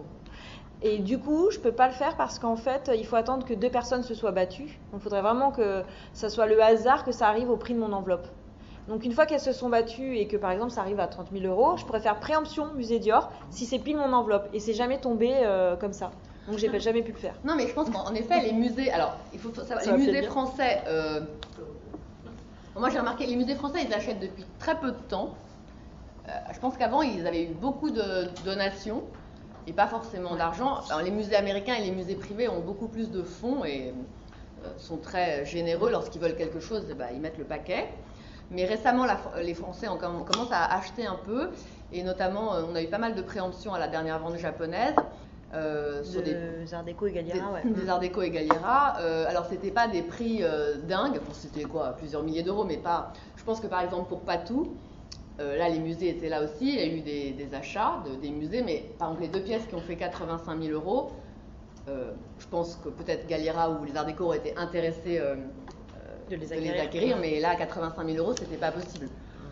Donc voilà, ils peuvent exercer leur préemption quand ça rentre dans leur budget, sinon, non. Et quelle est l'évolution majeure dans vos domaines respectifs que vous avez vu au cours des dernières années ? Est-ce que c'est l'Internet dont tu parlais? Est-ce que c'est le changement de clientèle, la cote qui a augmenté et dans ton cas, par exemple? Vas-y, commence parce que moi c'est moi. Ok. Je me demandais par rapport au fait que les musées commencent à venir plus aux ventes aux enchères. Donc, quelle est la logique qui est derrière? Ils avaient déjà des collections des robes, j'imagine. Alors, la sensibilité a évolué. Non, c'est pas ça, c'est que là, ils ont acheté du 80. Et je pense qu'ils n'ont pas tant de 80 que ça. Ils ont beaucoup de pièces très anciennes. Ah, donc ils mettent à jour la collection et la font évoluer au fil du temps. Oui, parce que finalement, aujourd'hui, les années 80, ça fait quand même 40 ans, 30-40 ans.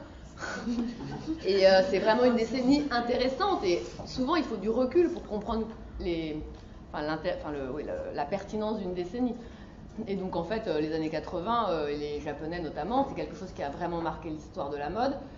Et il faut que tout ça se digère. Et ensuite, on se rend compte de la valeur, pas que de la valeur financière, mais de la valeur patrimoniale et ce que ça a apporté à l'histoire de la mode avec un grand H.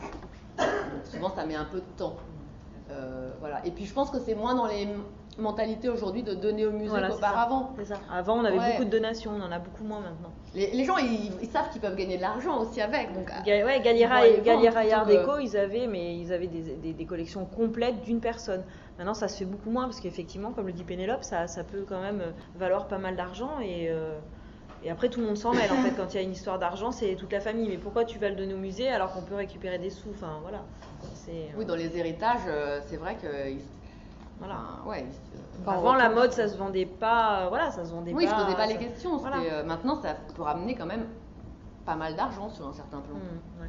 Autant que du mobilier 18e, quoi. Non, mais c'est quoi Non, mais... Ça vous amène une vision, le fait d'être chez Arcurial et donc d'avoir des discussions avec ceux qui s'occupent de l'art, ceux qui s'occupent de l'automobile, je sais plus tous les départements qu'il y a. Est-ce que ça vous amène quelque chose pour ceux de la mode ou pas? Est-ce que vous nourrissez entre vous, vous échangez énormément? Vous voyez ce que je veux dire? C'est des marchés vraiment qui n'ont pas les mêmes fonctionnements. Non, il y a des similitudes, bien sûr. Non, par exemple, si je dis il faut avoir des prix attractifs, il y a des stratégies communes, bien sûr, par exemple. Pour tout le monde, c'est la même chose. Vous avez un marché, vous avez des particuliers, des professionnels et des musées. Mais ça, c'est pareil dans l'art, dans le design, etc. Si vous mettez une estimation trop importante et que vous privez des marchands, par exemple, des professionnels, qui eux, comme ils rationalisent leurs achats, ce sera trop cher pour eux, et vous comptez que sur le coup de cœur du particulier, qui lui, ou du musée éventuellement dans le cas d'une super pièce, c'est une erreur de départ, parce que se priver du marchand, c'est pas bon. Il faut encore trouver le particulier qui aura le coup de cœur pour la pièce.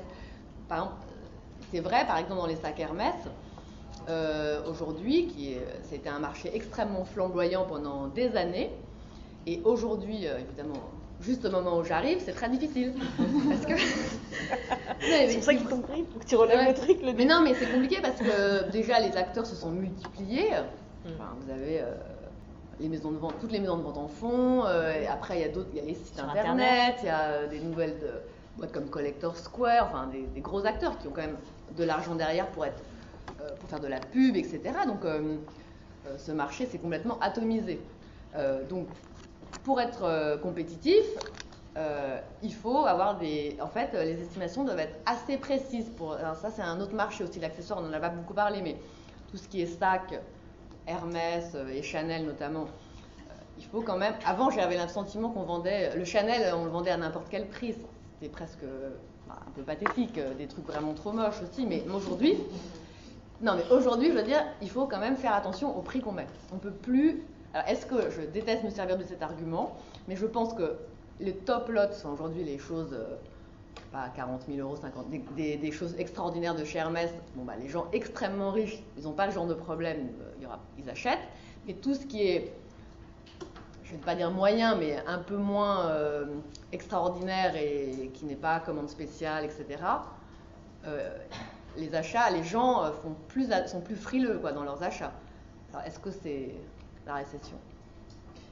Je sais pas. Oui, monsieur, au fond, a une question. Oui, j'aurais une question concernant la position des marques sur ce second marché. Est-ce que c'est quelque chose qu'elles regardent avec attention? Est-ce que c'est quelque chose qu'elles craignent? Quelle est leur position? Est-ce qu'ils le favorisent? C'est pour moi? C'est pour toi. C'est pour toi. Alors, il y a Dior, alors en dehors de l'aspect patrimonial pour Dior. Non, mais nous on est attentifs parce qu'on regarde si on voit passer une pièce qui nous intéresserait au rachat. Mais après, comme c'est des pièces de privé, on a rien à dire. Et puis nous, sur les sacs Dior, ça se revend moins en salle. C'est plus des achats vraiment en boutique. Après, il y a moins sur le marché, il y a moins de rachats de sacs Dior. Je pense que c'est pas comme Hermès. À part le Lady Dior, il marche bien, mais en fait, c'est pas comparable avec Hermès. Hermès, c'est vraiment un cas à part. Je dois dire. Alors, déjà, il faut comprendre que Hermès, dans leur stratégie de l'offre, participait à la création de ce second marché, par le fait qu'ils ont, par exemple, le Birkin, c'est un cas typique, comme ils en produisent volontairement très peu, forcément le second marché s'est développé. Ensuite, alors, ils sont assez bienveillants, je dois dire. Par exemple, si on leur demande des informations sur des pièces anciennes, etc., ils vont communiquer avec nous. Et d'ailleurs, aujourd'hui, la plupart des maisons ont compris l'intérêt que dans les ventes aux enchères, les informations soient bonnes. C'est aussi dans leur intérêt que la pièce soit bien datée, qu'il n'y ait pas d'erreur, etc. Donc, celles qui ont en tout cas un département dédié aux archives sont en général assez coopérantes. Ensuite, Là où c'est un peu plus compliqué aujourd'hui, c'est tout ce qui concerne les peaux précieuses. Alors, c'est une législation qui est un peu contraignante. Vous savez que le crocodile, par exemple, avant 1973-74, la Convention de Washington, on pouvait vendre des sacs en crocodile comme ça. Et ensuite, tout a été évidemment réglementé, ce qui est très bien en soi. Mais ce qui veut dire que toutes les maisons qui fabriquent des sacs à partir de peaux d'espèces protégées sont censées être en mesure de fournir la traçabilité des peaux. Jusqu'à il y a 3-4 ans, personne n'en regardait trop, les sacs en croco se vendaient comme ça sur le second marché sans problème. Et puis tout d'un coup, je ne sais pas pourquoi, les douanes ont mis leur nez là-dedans, et ont commencé à faire des saisies parce qu'on n'avait pas les papiers qui attestaient des traçabilités des peaux, qu'on appelle des CITES. Et donc il y a eu des saisies très importantes, etc. Et aujourd'hui, la problématique des maisons de vente en particulier, je ne sais pas si c'est le cas pour les revendeurs, les marchands, et s'ils sont aussi surveillés que nous, mais on a énormément de cas où en fait les gens, quand ils ont acheté leur sac en crocodile chez Hermès dans les années 80, 90 et 2000, ils n'ont pas pensé à demander le CITES au moment de l'achat, évidemment. Et Hermès ne leur a pas donné, évidemment. Et donc aujourd'hui, les gens sont avec leur sac qu'ils veulent éventuellement vendre, mais ne peuvent pas le vendre puisque Hermès n'est pas en mesure aujourd'hui de leur donner le fameux document qui indiquerait la traçabilité de la peau. Et donc on est dans un cas où en fait on a un manque à gagner extrêmement important sur tous ces sacs qui, à mon avis, partent dans des pays genre Hong Kong et tout ça où la législation est beaucoup moins regardante et sont vendus. Nous, on a vraiment des problèmes par exemple, si on a des pièces anciennes en crocodile ou en peau exotique, on regarde à deux fois si on veut vraiment les exposer, parce qu'en fait, il faut aussi un CITES, il faut tout un tas de papier, c'est très compliqué. J'espère que donc, ça va se... Alors après, sacs, mais... après les autres marques, mais même vous, Dior, Chanel, etc., ils sont beaucoup plus généreux dans ce type d'informations concernant justement ces traçabilités. Je crois qu'ils retrouvent très vite avec le numéro du sac ou des choses comme ça. Il n'y a que chez Hermès où je dois dire que c'est quand même un problème. Alors je ne dis pas que c'est pour limiter l'ampleur du second marché, j'en sais rien. En même temps, c'est pas chez eux que ça retourne non plus. Donc, bon. Et je pense pas que le second marché ralentisse leur vente. Je pense au contraire que c'est quand même formidable pour une marque de se dire que finalement il y a un second marché qui existe uniquement autour de son nom. Je trouve ça assez, en tout cas, une preuve de très belle réussite, quoi. Et je ne pense pas que ça leur enlève du chiffre d'affaires, du tout. Après, il faut se poser la question de savoir si toutes ces maisons, je ne sais pas, auraient pas, c'est vrai qu'il y a un nombre d'échanges vraiment important de pièces des années, même de pièces récentes, des années 2000 par exemple. Il y a de tels échanges de toutes ces pièces avec les vestiaires collectifs Co. Je ne sais pas s'ils n'auraient pas intérêt à reprendre ça en interne comme marché et à créer des structures parallèles qui revendraient leurs pièces. Je ne sais pas, c'est vrai que ça devient quelque chose de très très important aujourd'hui, la consommation de pièces seconde main. Excuse-moi, il y a une personne... Les marques s'en occupent, non? Pour l'instant, je crois pas. Non. Excuse-moi, il y a une personne qui a une question? Non, je sais pas, je vous ai vu. Oui. J'aurais voulu savoir, justement, pour rester sur l'exemple d'Hermès, que par exemple, ils mettent vraiment l'accent sur tout ce qui est geste et artisanat d'art. Est-ce qu'en plus des pièces en elles-mêmes, ce côté justement savoir-faire, un peu ancestral, technique de création, va être de plus en plus développé au sein des musées et par les maisons le savoir-faire, oui, nous c'est assez important. Pour le musée, par exemple, l'année dernière, on a travaillé sur le tailleur bar et on a voulu recréer un atelier tailleur pour expliquer un petit peu comment ça se passait, et on a évoqué une scénographie avec une table de tailleur, on a mis un stockman ancien pour montrer aussi l'évolution du stockman, comme l'avait voulu Monsieur Dior jusqu'à maintenant, etc. Et on a évoqué ça, effectivement, le savoir-faire, c'est très important puisque ça fait partie de la qualité de la pièce, et c'est du sur-mesure, c'est adapté à la cliente. Donc on avait montré les bustes de clientes pour montrer que chaque cliente, son buste peut évoluer, si elle mincit, elle grossit, etc. Et comment ça se passe dans un atelier tailleur. Effectivement, on avait évoqué ça. Et comme vous avez pu le voir dans la presse, il y a dans les journées du patrimoine, on a des journées un peu portes ouvertes de savoir-faire, et on ouvre nos portes dans les ateliers. Effectivement, c'est très important pour les maisons, en tout cas pour notre maison de couture, oui. Est-ce que vous pouvez détailler le travail de Dior Héritage? Quelles sont les différentes actions? Alors moi je travaille pas pour Dior Héritage. Comme je travaille pour le musée, je peux vous dire ce que je fais moi. Je suis détachée du musée Dior chez Dior Héritage. Donc ça fait 20 ans que je suis chez Dior Héritage, mais mon véritable travail, je suis commissaire associée des expositions au musée Dior et responsable des acquisitions. Et évidemment, comme je suis au sein du service, il y a des choses qui s'emboîtent, on va me demander un texte, etc. Je fais des recherches que je mets en commun de Dior Héritage, mais c'est pas vraiment à moi de dire exactement ce qu'on y fait, bien même si je le sais évidemment. Mais voilà, en tout cas, on fait presque comme dans un musée aussi. On archive nos pièces, donc comme dans un musée, on les restaure, on en prend soin et on les prête pour des expositions.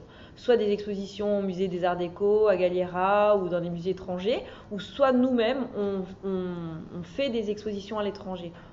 Voilà, pour promouvoir aussi la marque, mais de manière culturelle, pour qu'on comprenne l'historique, le patrimoine, les racines de la maison. Ça, c'est assez important. Donc c'est au même titre que le musée, en fait. Mais je crois qu'aujourd'hui, ce qui est intéressant, c'est la différence entre justement les archives d'une maison et le travail de muséographie pure. Voilà comment j'analyserais le truc, mais je pense que les groupes de luxe sont des actionnaires qui veulent de la rentabilité. Or, aujourd'hui, le luxe fonctionne sur un équilibre entre des pièces pérennes, des pièces de rente, on va dire par exemple le Kelly, le Birkin chez Hermès, mais également sur de la créativité et l'imagination. En fait, c'est un équilibre entre ces deux aspects qui fait qu'une marque en fait va pouvoir traverser les années. Ce qui veut dire qu'aujourd'hui, parce qu'en fait, il y a 5-10 ans, les services patrimoine dans les maisons, il n'y en avait quasiment pas. Chez Dior, ils sont assez... vous étiez les premiers, un des premiers, peut-être avec la maison Chanel. Aujourd'hui, chaque maison a un service dédié au patrimoine. Alors, qu'est-ce que ça veut dire? Ça veut dire que, en fait, ils doivent... leurs archives, en fait, sont un espèce d'héritage il s'agit maintenant de faire fructifier, parce qu'à la fin, tout est une question d'argent quand même. Il faut que... Non, mais c'est la réalité. Pourquoi aujourd'hui on s'intéresse aux archives, on donne des moyens au département patrimoine, etc. des maisons, pour faire plein de choses super, c'est pas le problème, mais parce que ça génère, par plein de biais différents, à la fin, il faut que ça génère du chiffre. Donc, on a un peu... On constate que les maisons de mode courent un peu après leur passé pour se reconstruire un avenir. C'est pas grave, la mode ça a toujours été ça, mais aujourd'hui ça génère du chiffre parce que ça rassure les clients de savoir quel est le savoir-faire, l'histoire de oui, alors oui, ça rassure les clients, le savoir-faire, la légitimité d'une maison, mais surtout ça, au-delà de ça, ça nourrit, c'est un peu les archives, c'est un peu la gardienne d'un style, d'une maison, non pas qu'il faille justement, l'erreur serait de reproduire texto comme un dogme en fait, comme si c'était un sanctuaire en fait ces archives. Aujourd'hui au contraire, ça doit être une mémoire vive. On s'en sert comme une inspiration, ça donne un cadre à la créativité, etc. Mais certainement pas, c'est certainement pas quelque chose de justement qui vous enferme dans des codes ou un schéma. Je pense que ça nourrit au contraire et c'est comme une espèce de grammaire qu'il faudrait apprendre à manier. Une langue vivante que vous utilisez, vous utilisez des choses comme ça, mais ça passe à travers le prisme d'un créatif, et de l'air du temps, et vous ressortez quelque chose de nouveau grâce à l'ancien en fait. Oui, parce qu'il y a des codes comme dans la maison Dior. Nous, au musée, par exemple, on peut accueillir des stylistes qui viennent voir notre fond foulard ou notre fond tissu, brossin de Méret, des choses comme ça, pour évidemment piocher de l'inspiration. Mais ils pourraient très bien, comme s'ils allaient à la bibliothèque ou dans des musées, puisque même Monsieur Dior, lui, s'inspirait, il connaissait par cœur les collections de Il adorait les tapis, il adorait les tableaux. Il avait en tête des tas de collections de musées et il jouait avec ses amis à, par exemple, se montrer des images et cacher la légende. Et il savait exactement où était collectionné tel truc, tel truc. Et lui aussi, évidemment, s'inspirait en fait du passé. Alors lui, c'était un passé que tout le monde connaissait. Et maintenant, nous, chez Dior, les stylistes, etc., s'inspirent du passé de Monsieur Dior et des codes qu'il a mis en place, le code Muguet, etc. Donc ça aide à l'inspiration et voilà, mais c'est passé dans souvent, c'est pas évident à voir. Enfin, justement, c'est qui est intéressant, c'est que voilà, et c'est ça qui l'explication au fait qu'on sait que ça vient de ça, mais c'est pas reproduit de manière... C'est pas texto, non, pas du tout. C'est là qu'intervient aussi le style du directeur artistique, voilà. qui est aussi important que les archives. Mais, tout à fait. Et puis par ailleurs, il y a aussi ces autres références, puisque effectivement les codes de la marque sont essentiels, mais il va les marier avec son propre univers, ses références culturelles. Et d'ailleurs, on donne une image ou quelque chose à quelqu'un, chacun peut en faire vous le donnez, puis jamais ça fera la même chose. Ça doit doper en fait sa créativité, mais c'est pas là pour l'enfermer dans un carcan. Quoi. Si des maisons, je pense que les maisons qui ont réussi, on a quelques exemples, Balenciaga, là récemment quand même Gucci, c'est quand même assez dingue. Il a les codes de la maison clairement, mais alors là qui sont à travers son prisme. Là, moi je trouve qu'il y a une inspiration très clair de Roberta Di Camerino, mais mélangé à des choses bohèmes, etc. Moi, je trouve ça assez génial ce qu'il fait, le nouveau type de chez Gucci. Et pourtant, c'est très Gucci. Mais c'est nouveau. Moi, je trouve que c'est quand même un peu inspiré de Prada. Moi, je dirais pas Prada. Je dirais... Le style de Miuccia Prada développé pendant des années sur les couleurs, sur beaucoup de choses comme ça. Notamment les dernières collections très colorées. En tout cas, de toute façon, c'est pas le problème. Tout le monde s'inspire de tout le monde, ça c'est chouette. Mais il y a encore les codes. Et c'est comme, je me souviens d'une journaliste qui m'avait posé, quand il y avait eu un défilé d'Hedi Slimane pour Saint-Laurent. Elle m'avait appelé, elle me dit, elle comprenait pas où était Saint-Laurent dans le défilé, les codes. Et en fait, il était quand même super fort, Hedi Slimane, parce que en fait, en regardant bien chaque silhouette et chaque passage, les codes étaient vraiment, il y en avait plein, sauf qu'ils étaient tellement slimanisés, on va dire, avec des filles qui n'avaient pas du tout la même allure que les femmes de Monsieur Saint-Laurent, portées avec des petits talons, les corps étaient androgynes.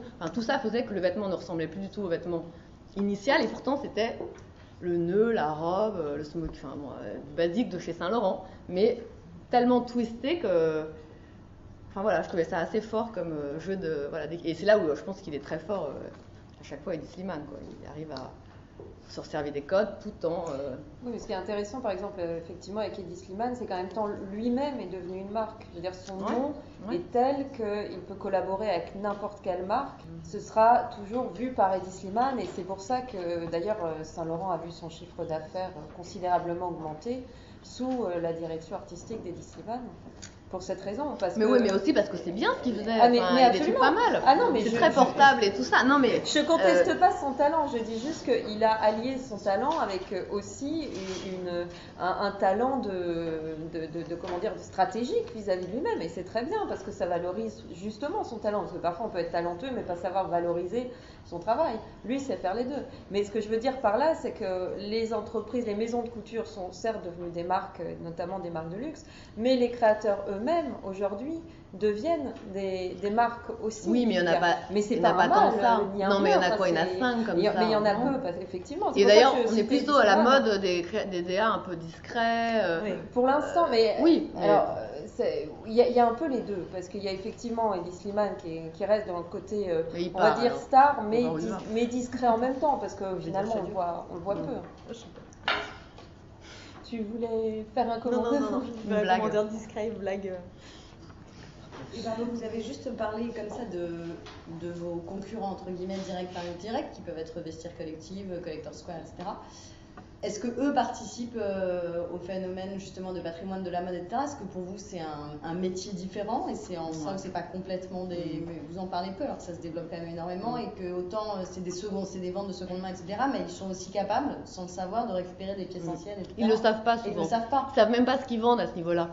mais je pense qu'il commence à s'améliorer. Mais bon, évidemment, j'ai mon ancienne collaboratrice qui est là-bas, alors maintenant, elle va peut-être leur apprendre que... Non, mais s'ils ont des gens qui sont bons, ils vont comprendre. Mais vous trouvez que c'est un truc qui vous challenge, qui vous draine? Enfin, je veux dire, c'est bien pour vous ou vous estimez que vous êtes vraiment... Je trouve que ça va... En fait, moi, je trouve ça très bien. En fait, le problème des ventes aux enchères, c'est un peu devenu des espèces de dépôts-ventes géants. Et vraiment, c'est pour vendre du sac matelassé, c'est pas très intéressant. Non, mais c'est vrai. Moi, à l'époque de PB Fashion, pendant 10 ans, j'ai pas vendu de sac. Enfin, j'avais pas ce marché. Et c'est pour ça que je n'ai fait que de la mode. Bon, évidemment, j'en avais de temps en temps, mais c'était pas du tout. J'avais pas les ventes Louis Vuitton, Hermès, Chanel. C'était vraiment 5% de mon chiffre d'affaires, rien du tout. Et donc, en fait, l'idée de ces ventes aux enchères, c'est qu'elles retrouvent leur côté patrimonial pour moi à terme. Et que ce qu'on vend dans vente aux enchères, c'est des pièces maîtresses, que des pièces. Alors, c'est compliqué parce qu'il y en a peu. Enfin, le problème, c'est ça, c'est que quand vous avez une bonne femme qui arrive avec 20 robes, il y en a peut-être 2 qui vont être super, et le reste, elle veut quand même le vendre. On peut pas refuser. Enfin, si on devrait refuser, mais c'est compliqué, quoi. Parfois, c'est compliqué. Donc, mais je suis d'accord pour dire que les vestiaires collectifs, etc. C'est parfait, et moi j'utilise aussi, j'achète sur Vestiaire et tout, et je suis ravie pour acheter des trucs d'il y a 3 ans, que j'ai loupé, ce genre de choses. Après, je n'irai pas acheter... Mais ils prennent pas même les pièces anciennes, à la limite, ils prennent pas parce qu'ils connaissent pas, ils savent pas quoi en faire, ils savent pas comment les vendre. Ils savent pas quelle valeur ça a non plus. Voilà. Mais vous, par exemple, comme dire, vous regardez ce qui est vendu sur Vestiaire collectif parce qu'on sait qu'il n'y a pas de pièces, mais on regarde sur des sites internet, bien sûr. Des fois, on trouve des perles, bien sûr. Ouais. Oui, les marchands. Non, mais maintenant, les marchands, ils ont des vitrines sur internet. Enfin, il y a des choses comme ça, et il y a des choses de couture. Non, mais on trouve sur des sites, on peut trouver des très belles pièces, bien sûr. Et eBay aussi, d'ailleurs. Il y a quelquefois encore des affaires. Bon, peut-être pas en. Mais il faut savoir, c'est pointu. C'est par exemple, une fois, j'ai trouvé un foulard Christian Dior d'un dessin de Bérard. Vous voyez la pièce, je pense qu'il y a très peu de personnes qui étaient intéressées. D'ailleurs, je l'ai eu pas très cher, parce qu'en fait, personne ne savait ce que représentait ce foulard. De quand il datait, il n'y avait pas la date dessus, etc. Donc c'était la fiche descriptive était très floue et ça intéressait personne. C'était un dessin d'une aquarelle ancienne. On ne sait pas trop, voilà. Mais nous, on savait ce qu'il y avait derrière. Voilà. Donc on l'achète. Mais il faut quand même dire que je trouve que les gens sont de moins en moins ignorants. Tout à fait. Mais il y a des choses quand même qui peuvent. Enfin, il faut vraiment être là, à la limite, il faut vraiment. Oui, pour ton foulard, mais dans les brocantes, c'est quand même difficile aujourd'hui de trouver du Paul Poiret à 100 €, quoi. Non, ça c'est. Non, mais avant, ça existait vraiment. Je pense qu'il y avait des choses incroyables dans les brocantes, etc. Et qu'on pouvait tomber sur des pièces. Incroyable à des prix. Et même en salle des ventes, on pouvait tomber sur des pièces non griffées. Moi, j'ai acheté des pièces pour le musée Dior qui étaient non griffées. Je peux vous dire que quand je tombais sur la pièce et que je m'apercevais que c'était du Dior, j'avais des sueurs froides parce que je me disais, mais mince, est-ce que quelqu'un va le voir, etc. Et après, ça passait et on disait, alors, c'est peut-être attribué à Jacques Fath ou Christian Dior. Et puis finalement, j'avais la pièce. Vous seriez capable de reconnaître sur n'importe quoi, n'importe quelle pièce, c'est Dior ou pas? C'est votre métier. J'en ai reconnu, J'en ai reconnu non griffées, des pièces, même une en coton blanc. J'étais devant la pièce et j'étais comme tétanisée. Je me suis dit, ça c'est du Dior, c'est pas possible. Je suis rentrée en vitesse, j'ai fait des recherches pas possibles en moins de 2 heures. J'ai retrouvé la pièce, j'ai recouru, j'ai réussi à avoir l'approbation par téléphone, alors que normalement c'est par mail. Et j'ai eu la pièce. Autant vous dire que les maisons ne nous transmettent pas l'information. Non, ça on ne le dit pas. Sûr, donc nous on est anonymes et on est. Tiens, c'est bizarre, cette pièce monte.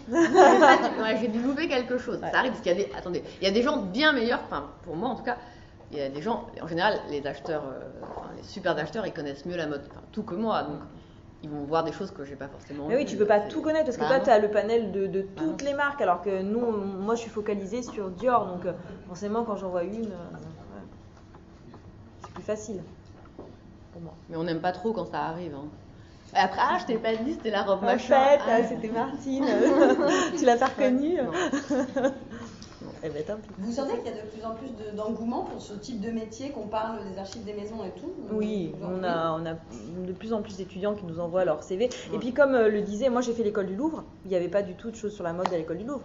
Moi j'ai fait spécialité céramique et peinture antique et sculpture grecque. Je peux vous dire que j'étais loin de la mode, mais et après j'ai fait des stages aux Arts Déco en mode 20e. C'est comme ça que je me suis dit, voilà, c'est ce que je veux faire, mais il y avait rien pour nous. On n'avait pas de cours sur la mode. Non, mais parce Et que maintenant, les les ça études, existe. ça existe Non, à ça doit l'école du Louvre, ça existe dans exister, toutes les C'est ce que je écoles, disais bien en sûr. introduction Ouais, sur tout à fait. l'université de la mode à Lyon 2. Vous avez évidemment l'Institut français de la mode. Et l'école du Et, Louvre qui l'école maintenant, du Louvre, voilà. qui fait un séminaire Voilà. maintenant. Et effectivement, même à l'université maintenant, parce qu'on est un certain nombre en doctorat aujourd'hui, plutôt en histoire de l'art, mais pas seulement, hein, parce qu'il y a d'autres en histoire aussi. D'ailleurs, il y a aussi des doctorants qui travaillent sur la mode, sur l'histoire des maisons de couture, par exemple, etc. Et je sais que là, il y a, à l'heure actuelle, au sein de Paris 1, en histoire de l'art, on doit être 3 ou 4 à travailler sur des sujets liés à la mode, comme soit la photographie, soit l'historiographie, etc. Bah, c'est une bonne nouvelle, la mode est devenue respectable, quoi. Voilà. Non, Oui, mais enfin, on n'ira pas jusque-là parce que c'est pas encore évident. Mais enfin, Non, bon, mais, ouais. disons que ça reste toujours un peu subversif dans certains lieux intellectuels, clairement, comme l'université. Ça reste quand même pas évident. Après, oui, heureusement, il y a quand même l'Institut français de la mode, il est vrai qu'il a joué là-dessus, mais souvent c'est quand même une approche aussi plus pratique, plus ancrée sur oui, le mais c'est pour ça terrain, que même s'il y a je des suis même certaine cours, qu'il y aura des cours bientôt qui seront dédiés à gestion du patrimoine, gestion de l'héritage, comment. bien sûr. Parce qu'en fait. Mais plus en école de commerce. Ouais, ou à l'IFM. Ou à l'IFM. Des cours comme ça. Sur les cours de Parce management. qu'à mon avis, il y a des choses à apprendre et à normaliser. Enfin voilà, il va y avoir des. Là, bon, on pourrait parler de réédition, d'exposition, de livres. Mais je sais pas, par exemple, quand j'apprends Chanel, par exemple. Ils envoient des émissaires dans le monde entier raconter dans les boutiques l'histoire de la petite veste.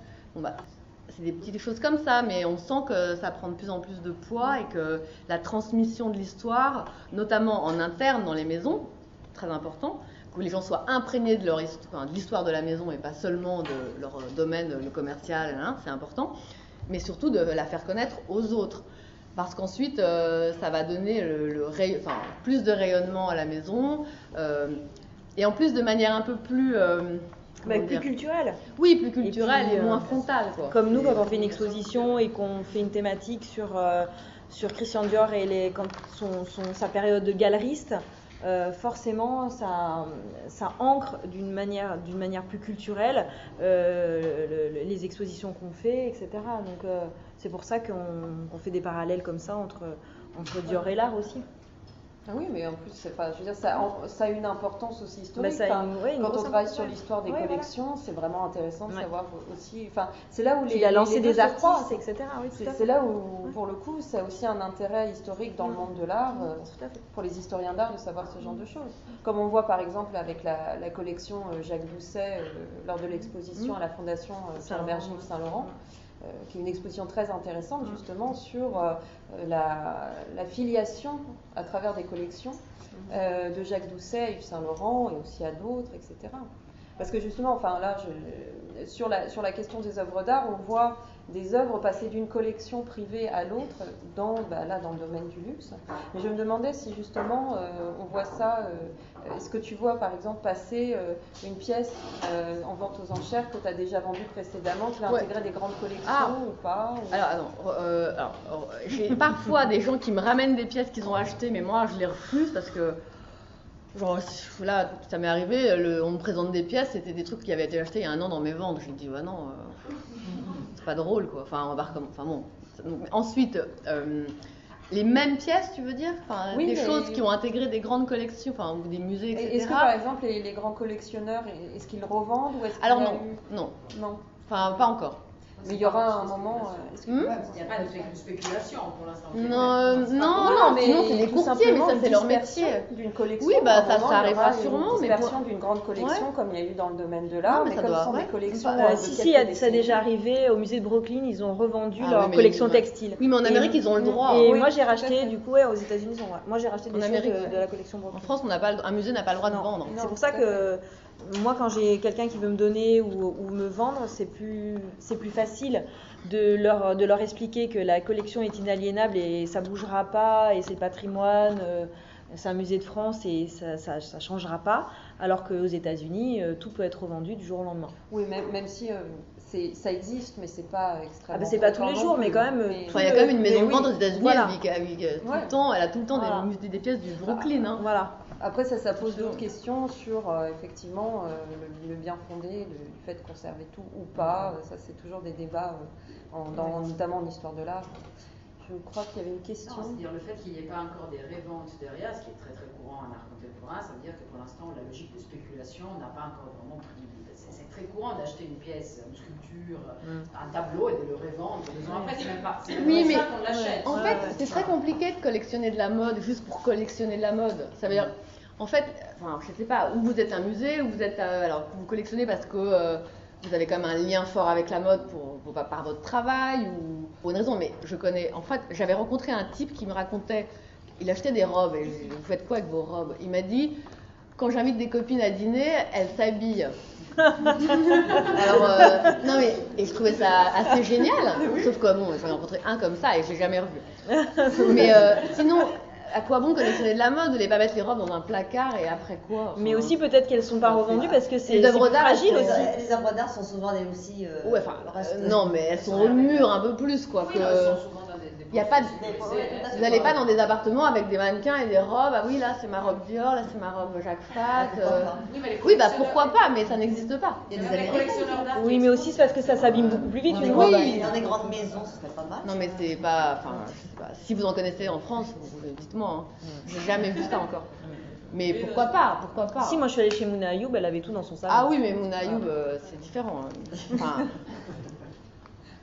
Oui, mais c'est une actrice importante de ce monde-là. Ouais. Vous parliez justement de la fragilité des pièces. Est-ce que lors de grosses expositions, par exemple l'Esprit d'Or qui voyage un peu partout dans le monde, est-ce que par exemple pour vous c'est vraiment important d'avoir la pièce vraiment originale, ou si vous avez toujours gardé le savoir-faire de refaire? Alors, ça c'est une grosse question. Hein. Alors ça c'est déjà pour un musée, enfin moi pour le musée Dior, moi je préfère la pièce originale. Mais il s'avère que en 87 par exemple, pour la grosse exposition qu'il y a eu aux Arts Déco, il y a eu des reconstitutions. Alors elles existent. Et en plus c'est sur des pièces majeures comme Soirée qui a été portée par Rita Hayworth, comme Cachotière ou des pièces assez emblématiques. Et là, finalement, on les expose parce que finalement, elles sont devenues elles-mêmes des pièces de musée puisqu'elles datent de 87. Après, effectivement, on fait des reconstitutions quand la pièce est trop importante et qu'on n'en a plus trace dans aucun musée. Donc, ça peut arriver, mais on le note. C'est écrit, reconstitution, la date, etc. Ou alors que finalement, le manteau de la dernière collection qu'on voulait exposer, mais ça c'est une collection récente, donc il n'y a a priori pas de souci, puisque c'est le même atelier qui refait, 2-3 semaines après, le même manteau. Donc là, il n'y a pas de problème, on peut refaire un manteau. Mais effectivement, on s'est posé la question de savoir quand une robe vraiment arrive en fin de course, quand elle tombe en miettes, qu'est-ce qu'on fait? On n'aura jamais la pièce. Est-ce qu'on refait une reconstitution? Donc ça, c'est des débats un peu qui sont effectivement soulevés, mais on n'a pas encore de solution et on n'a pas encore tranché. Et Madame Blancard évoquait justement le business un peu des tapis rouges, des marchés américains, et il y a pas mal de grosses stars justement qui s'intéressent vraiment aux robes vintage. Est-ce que par exemple la maison Dior reçoit des demandes en disant je voudrais qu'on fasse sur mesure cette robe? Oui, il y a des clientes qui demandent de refaire des robes. Oui, on accepte parce que c'est une autre commande un peu. Elles savent qu'elles achètent la copie, une réplique, parce que c'est encore de la haute couture et c'est encore une pièce unique. Donc oui, il y a des pièces qui sont refaites. Mais voilà. Et vous retrouvez les mêmes tissus ou... Ah ben c'est ça, c'est compliqué. Pour retrouver, voilà, c'est pas le même tissu, la même clochette de muguet. Alors là, c'est autre chose. Effectivement, la pièce devient une nouvelle pièce faite avec le croquis ou la photo. Des fois, on n'a même plus le patron, donc c'est encore autre chose. Mais ça se fait parce que ça, c'est une commande de deux clientes haute couture. La cliente haute couture, si elle veut ça, elle l'a. Ouais. Vous payeriez pour des dessins, ce qu'on paye pour de la mode, mais pour des croquis, etc. On achète. On a eu une vente l'année dernière, tu te souviens, la vente de patrons, un truc incroyable. Des patrons, je m'étais dit, oh là là. Pas des croquis, quoi, des vrais patrons. Des patrons, carrément des patrons. Tu te souviens, des enveloppes, les enveloppes alors parce qu'il faut savoir qu'à l'époque, Barbara en parlait même, la maison Dior vendait des patrons à des... En fait, il y avait des, par exemple, à New York, il y avait à New York, il y avait une filiale d'un magasin qui pouvait venir acheter le patron papier. ou carrément la pièce. Elle achetait la pièce, par exemple, je sais pas, je vous dis diablotine, prenait la pièce, l'emmenait aux États-Unis et là, la refaisait, la dupliquer. Et ça, c'était sous licence, avec un contrat, etc. hein. Et donc, effectivement, il existe des patrons qui étaient revendus à l'époque. Par la maison Dior, mais non, c'est un modèle, c'est un modèle. Non, et donc l'année dernière à Bordeaux, on nous a proposé cette collection de patrons avec beaucoup de patrons de la maison Dior de l'époque de Monsieur Dior et aussi du Bohan d'ailleurs. Mais il y avait aussi d'autres maisons là-dedans. Et donc cette femme avait été couturière à Bordeaux et achetait ses patrons à Paris et ensuite refaisait les robes. Je m'étais quand même dit que c'était super risqué. Alors j'avais même mis une parution dans le journal du textile en me disant peut-être que le Sentier et tout ça, ils vont acheter des patrons parce que c'était quand même vachement beau les pièces et très, à mon avis, riche pour l'inspiration. Bon, ça n'a pas du tout fonctionné. Heureusement, Barbara a tout acheté. C'est pas moi. C'est pas moi, mais c'est la maison Dior. Ouais. Les maisons ont racheté leurs propres patrons. Oui, il fallait racheter. On ne va pas laisser traîner dans la nature des patrons. Mais il y a des choses comme ça. Vendre un patron, je vous assure, c'est pas facile parce que déjà c'est très compliqué à lire. Enfin, il faut le déplier. C'est un vrai savoir. Une couturière, elle te le déplie, elle te le fait sans problème. Il y a peu de couturières aujourd'hui. Enfin, c'est pas nos clients en vente aux enchères. Oui, non, bien sûr. Oui, mais par contre, tu as des gens qui pourraient être mal intentionnés, être intéressés par le vintage, racheter les patrons, retrouver des tissus anciens et refaire des robes et les remettre sur le marché. Et ça sera un problème. Ce serait un problème. Est-ce qu'il y a une autre question? Non. Bon. Justement, je vais reprendre la question que je vous avais posée avant, on n'a pas eu le temps d'en discuter. Quelle était l'évolution majeure que vous avez observée au cours des dernières années dans vos métiers? Parce que là, je crois que tu avais parlé un peu d'Internet, tu as parlé de plusieurs choses, mais il y a vraiment une évolution en particulier, un élément? Moi, on voit beaucoup plus de ventes. Comme le disait Pénélope, sur Internet, partout on est sollicité, énormément c'est le sollicité. Et maintenant par les particuliers, énormément, beaucoup plus qu'avant. D'accord, mais au niveau muséal, par contre, sur les expositions, etc., parce que par exemple, chez Dior, vous avez énormément développé les expositions à l'international. Oui. Bon, ça, oui, parce qu'en fait, c'était le développement logique, puisqu'on rachète, c'est bien d'exposer, de montrer les acquisitions. Donc effectivement, et même nous par rapport au musée Dior, la nouveauté c'est qu'on a non seulement une exposition d'été de mai à septembre, mais on a aussi des petites expos d'hiver. Parce qu'on s'est aperçu qu'il y avait une grosse demande de la clientèle de Granville qui voulait voir son musée ouvert. Et comme un musée textile, comme vous savez, on peut pas, faut faire tourner les pièces. Les pièces après retournent pendant un certain nombre d'années se reposer, parce qu'on peut pas les ressortir automatiquement. Et il y a des normes en fait de lumière, des normes de conservation, etc. Et même d'exposition, ce qui fait que les pièces doivent rouler. Donc c'est pour ça qu'il y a des expositions chaque année différentes. Et maintenant, on a aussi des expositions d'hiver. Donc effectivement, ça évolue vers plus d'expositions, plus d'acquisitions. Et aussi pour Dior Héritage, il y a plus d'expositions. Nous, on participe plus. Le musée, moi, je me suis mis à beaucoup plus participer à des prêts de mes pièces pour des expositions faites par Dior Héritage à l'étranger. Et puis c'est des expos, en fait, c'est des énormes expos. Maintenant, c'est comme ça voyage. Et c'est des expos qui sont beaucoup plus grand public qu'avant. Enfin, et là, derrière la dernière aux Arts Déco, c'est vrai que... Voilà, c'est fait pour des gens qui connaissent pas forcément bien la mode et qui maintenant rentrent dans les musées de mode, ce qui n'était pas le cas avant. L'expo Jean-Paul Gaultier, il y a eu...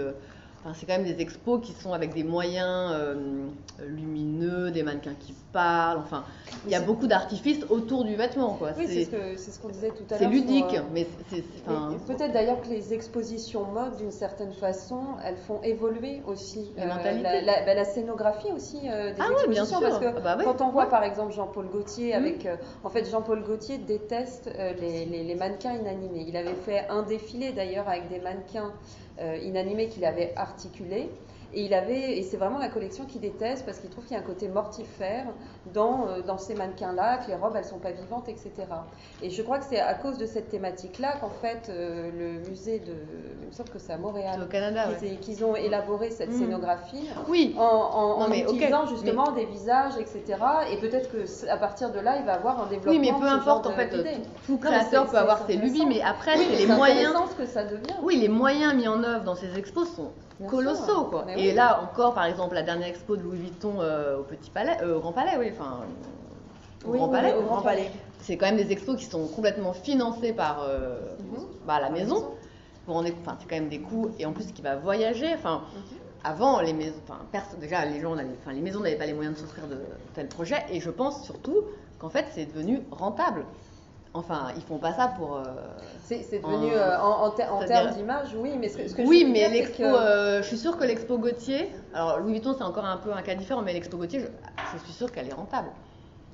En tout cas, il y a eu énormément de visiteurs, ça c'est certain. Il y a un grand succès. En plus, elle a tourné par la suite. Ouais. Il y avait aussi une exposition en couture des Gautier où il y avait des robes en teint. Donc là, à la Fondation Cartier. Là, c'est les créateurs mêmes qui sortent des vents sur sa robe. On a la robe qui est C'était une invitation effectivement de Cartier à Gautier, mais sur un support complètement différent.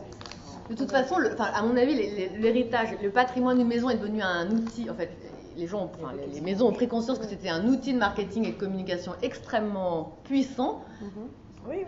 C'est pas que culturel. Oui, voilà. C'est une espèce de publicité, énorme pub. Voilà. Oui, mais ça influence l'appréciation de la maison aujourd'hui, d'une manière. Ça raconte l'histoire et ça permet de véhiculer, de raconter l'histoire que certaines personnes ne connaissent pas. En Chine, connaissent pas forcément l'histoire de Dior et on peut leur expliquer via la grosse exposition. Mais Louis Vuitton est quand même le seul à mettre des sacs qui sont vendus en boutique aujourd'hui pendant l'exposition. Ah oui, c'est la personne. Oui, mais maintenant il y a souvent des expos où il y a les pièces anciennes et les pièces actuelles. Excusez-moi, il y a une question d'une autre personne, je crois. Là. Et là-bas, il y a la dame aussi collée contre le mur. On parle de patrimoine, mais pour les grandes maisons qui existent toujours, il y a des modèles de maisons anciennes qui sont plus du tout d'actualité. On pense à Jacques Fat ou à Poiret. Et les marques, il y a un serpent de mer qui couvre que la maison Paul Poiret va être relancée. C'était le cas. Tout à fait, c'était le cas de Schiaparelli. Plus ou moins avec succès, et je voulais savoir ce qui manquait à ces relances de maisons pour que ça réussisse vraiment comme le patrimoine, comme une maison à moi je pense que enfin je vais peut-être être un peu dur, mais en fait il n'y a pas de recette magique à mon avis pour ces maisons. Il y a quelques grands succès qu'on connaît. Je pense que il faut un... Oui, mais est-ce qu'aujourd'hui, Vionnet, je ne sais pas où ça en est là, j'en sais rien, ça marche très bien, j'ai pas l'impression, on n'entend pas beaucoup parler de Vionnet. Il y a aussi le cas Balmain, par exemple, c'est intéressant comme relance. Balmain, Balmain, on pense tous robe du soir, broderie, années 50. Après, il n'y a pas vraiment de code, on est d'accord.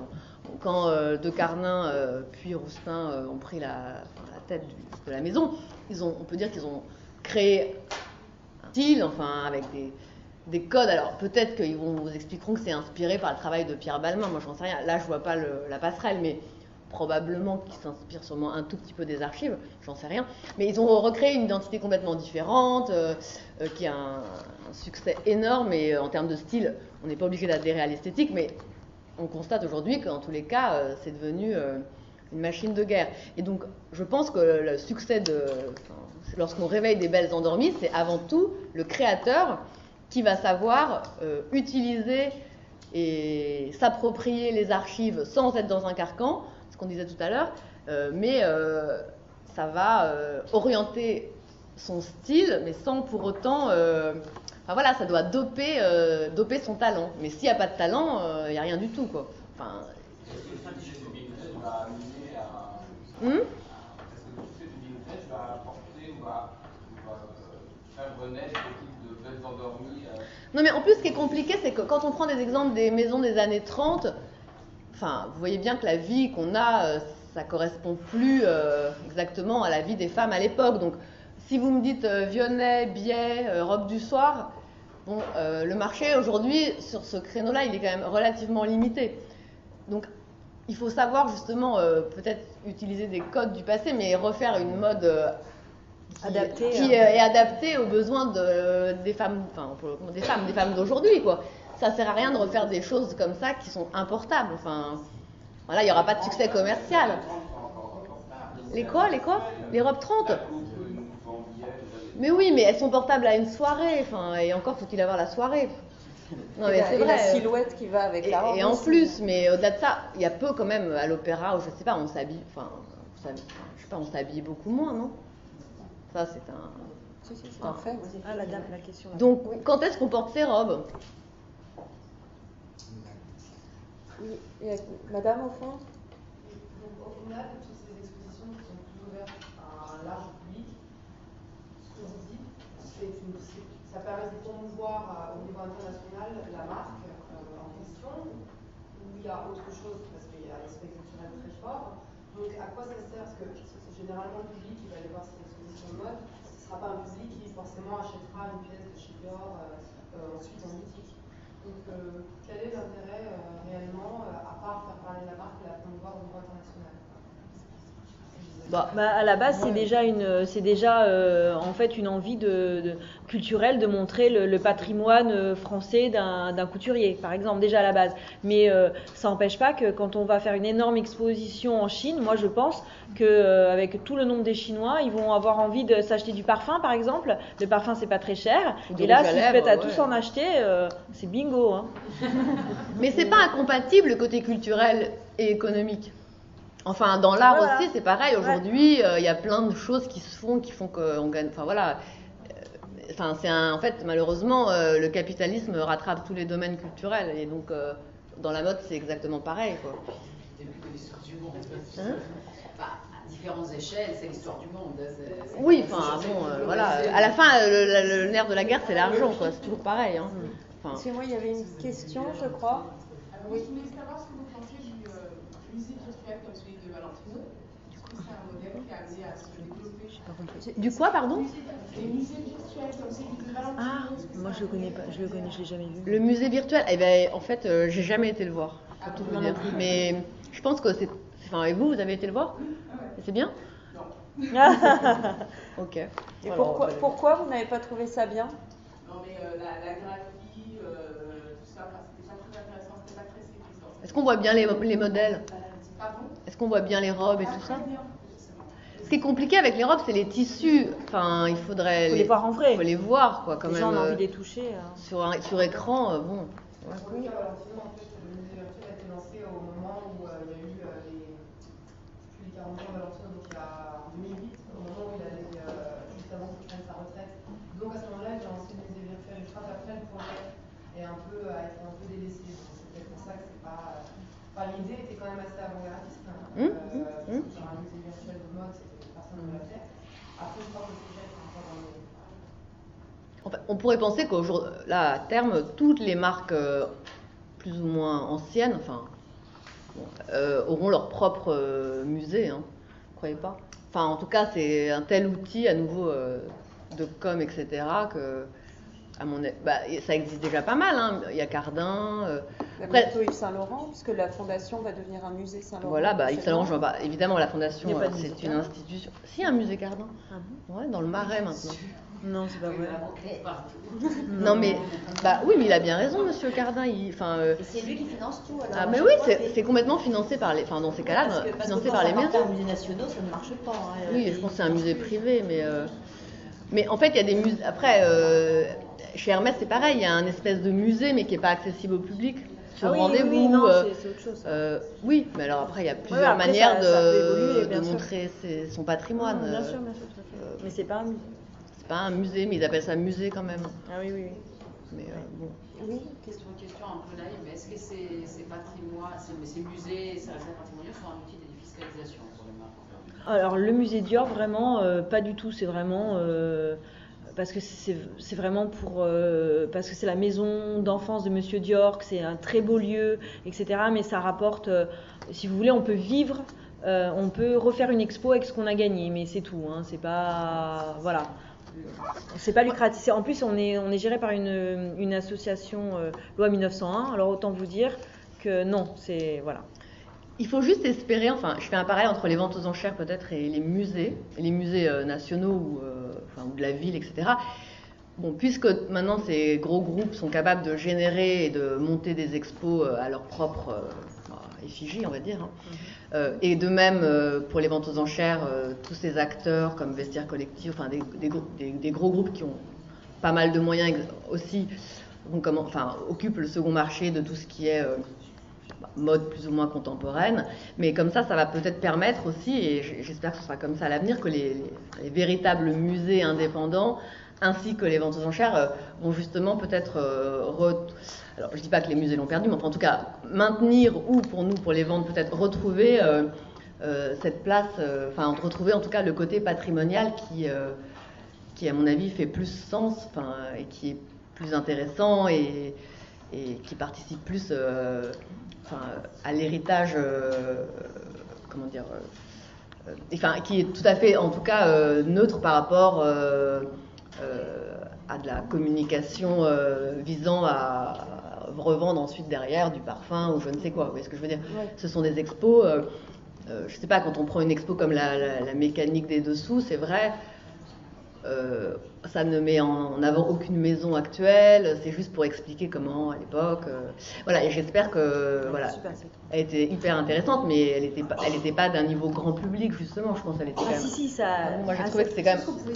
Oui, mais il faut quand même être relativement intéressée et concernée par la mode pour y passer 2 heures et regarder. Non, mais justement, elle a eu beaucoup de succès au grand public aussi. Donc c'est bon, bien. Alors, bien. J'étais un mauvais exemple, succès. Mais en tout cas, merci si, Barbara. C'était un bon exemple parce qu'elle a fait les deux. C'était les deux. En gros, voilà. Sur les boutons aussi, je crois. Oui, les boutons, c'était super aussi. Très intéressant, par exemple. Mais c'est justement peut-être les grosses expositions sur des couturiers actuels ou récents qui vont aussi attirer l'attention d'un public qui va avoir tendance à revenir régulièrement aux arts déco ou dans d'autres musées. Ça démocratise, mais et qui du coup fait aussi que ces musées peuvent maintenant faire des expositions sur la mécanique des dessous, sur les boutons, parce que les gens connaissent déjà le lieu et en sont familiers. Donc peut-être que finalement ça crée aussi. Ça aide alors en fait. Ouais.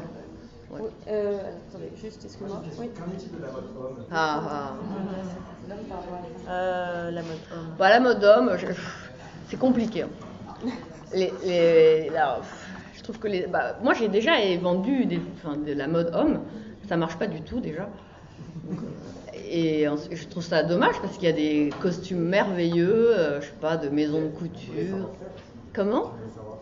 Il y a un vrai savoir-faire tout à fait et qui sont très bien coupés dans des matières vraiment magnifiques, etc. Et que vous pouvez acheter, je sais pas, 3 costumes pour 100 €, mais malheureusement, la seule chose qui marche à peu près, c'est les chaussures, les lobes, etc. C'est vrai qu'en général, quand on en a à vendre, bon, il y a quand même pas mal d'enchérisseurs dessus, ça peut monter un peu. Mais tout ce qui est vêtements, les hommes ne sont pas du tout encore prêts. Et nous, sur à peu près 20 expositions faites au musée Dior, il y a eu une exposition où on a vraiment traité de la mode homme, c'était sur le dandysme, parce qu'on avait fait un parallèle avec Barbé d'Aurevilly. Et moi, je me suis vraiment amusée à la faire, et finalement, ça a été on a eu de super pièces. On a eu des éléments de la garde-robe de Balzac, ses bretelles, sa canne. J'ai même eu la chemise d'Oscar Wilde, enfin des trucs assez improbables. Et finalement, c'était amusant, mais c'est vrai que c'est très difficile d'attirer du public par rapport à de la mode homme, parce que c'est souvent des costumes, des choses assez similaires et c'est moins drôle. Non, mais si vous voulez vendre de l'homme, il faut que ce soit hyper excentrique. Il m'est arrivé de vendre des pièces de Jean-Paul Gaultier des années début 90, oui. 20 000, 22 000 €, des choses assez dingues, brodées, etc., immettables, qui ont été dans des collections. Mais en fait, peu de gens ont acheté ces pièces à l'époque, déjà, il faut le savoir, parce que même s'il y avait le palace et tout, enfin, le type qui vendait ça, c'était un Belge, je n'osais même pas imaginer comment il était habillé, quoi. Donc, non, mais c'est ça, c'était incroyable, il avait des choses improbables, on ne pourrait pas apporter ça aujourd'hui. Donc, la clientèle susceptible de revendre, qui aurait acheté ces modèles extraordinaires à l'époque, elle est encore plus rare que chez les femmes. Voilà. Oui, madame. Depuis tout à l'heure, vous parlez du patrimoine physique d'une maison, tout ce qui est patrimoine matériel. Par exemple, comment au niveau de la maison Dior, est-ce que ça peut bien arriver de recevoir des pièces avec, je sais pas, des points de broderie, du tissage qu'on peut tout faire, relancer des machines, comment ça se passe vraiment en termes de savoir-faire? Alors,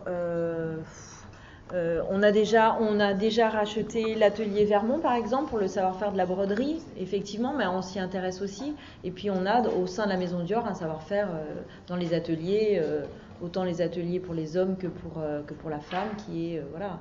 Ça arrive à perpétuer, est-ce qu'il y a vraiment une nouvelle génération?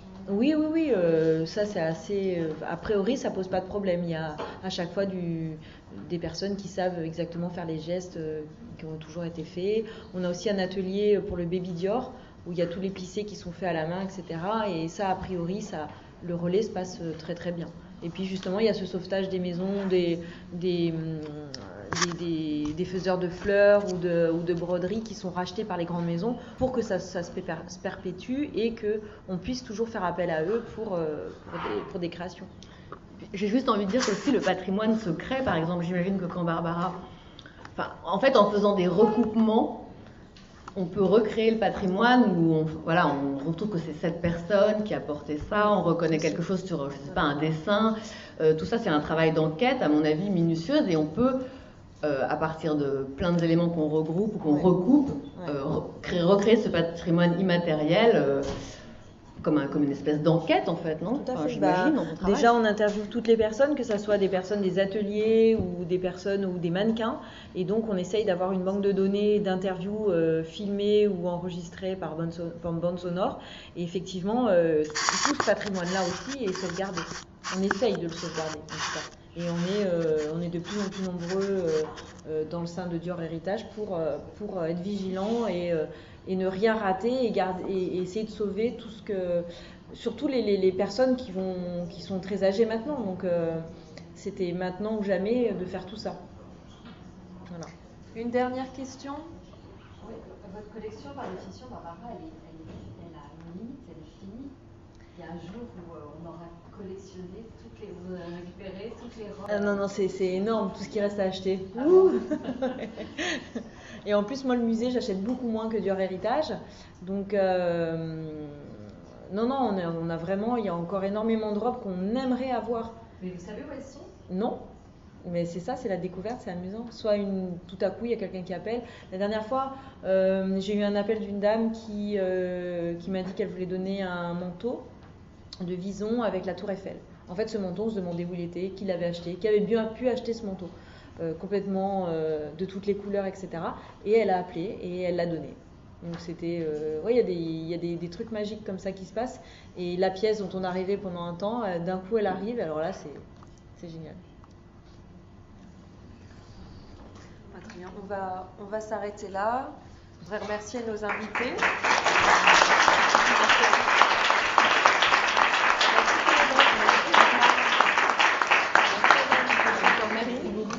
Et merci à vous tous d'être venus.